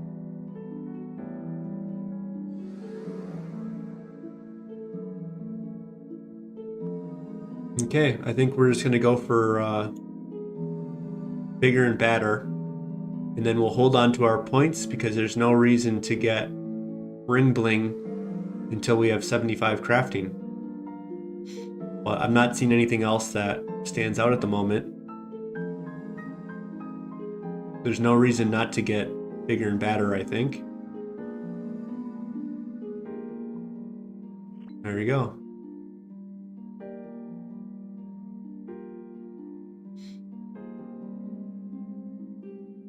And yeah, these ones aren't... I don't really know how to get the Warp Scepter. I guess you just have to kill those things. Do you have to do it on task? That might change my plan if you have to do it on task. Warped Scepter, level 56. Terror Birds.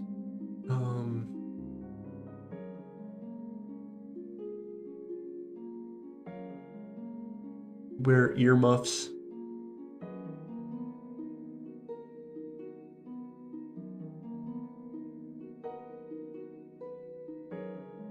I don't see anything about Slayer only.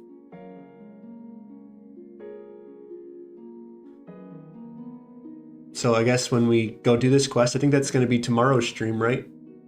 We'll go and... Oh, well, we can't do that yet, right? You need 56, right? You need 56. So tomorrow we're going to do the Custodian quest. That's right. So we'll do that Custodian quest, get us 10k XP. That will put us up to 55, and then we only have 1 level to go. We'll go to 56, go do that quest, go get the Warp Scepter, and then I guess we're on to Ancient Magic, so that's going to be an unfun quest. Okay, so let's go ahead and see what we get. Hill Giants. So Hill Giants is actually one that I do, I think. Or do I have the keys yet?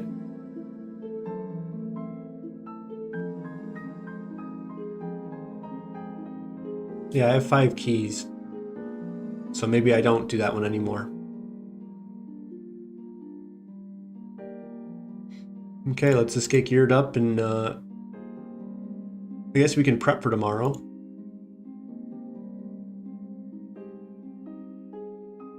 But, you know, maybe that doesn't make sense because I'll probably AFK some stuff. And so, yeah, let's just bring this over. And let's look at what we're gonna got on our radar. I'm not looking forward to doing smithing some reason. I just feel like Giant's Foundries is not going to be that fun. And so yeah, maybe we should look at that real quick. Is that we're at level 51. And if we come over to our skilling tab, go smithing, go 55. You know, that's only what is it, 45K basically. And so then if we go to, if I bring this back over, oops, didn't mean to do that. And then we go smithing, and then we go reward smithing.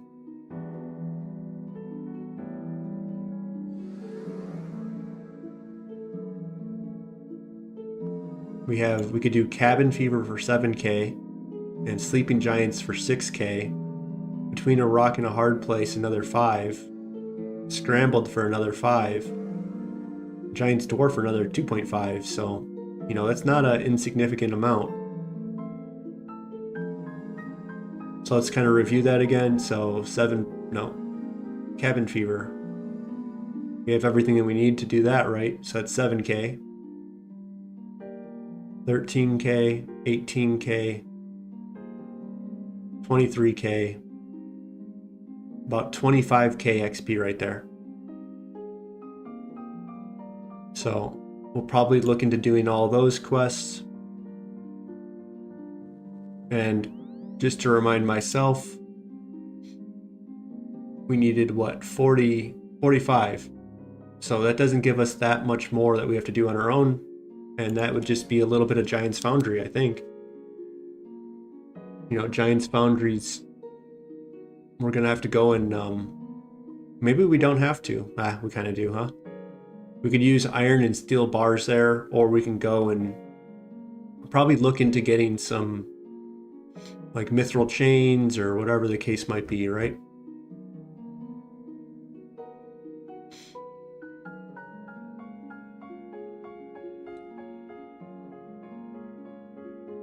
But yeah, we're making some major progress. Like, this is,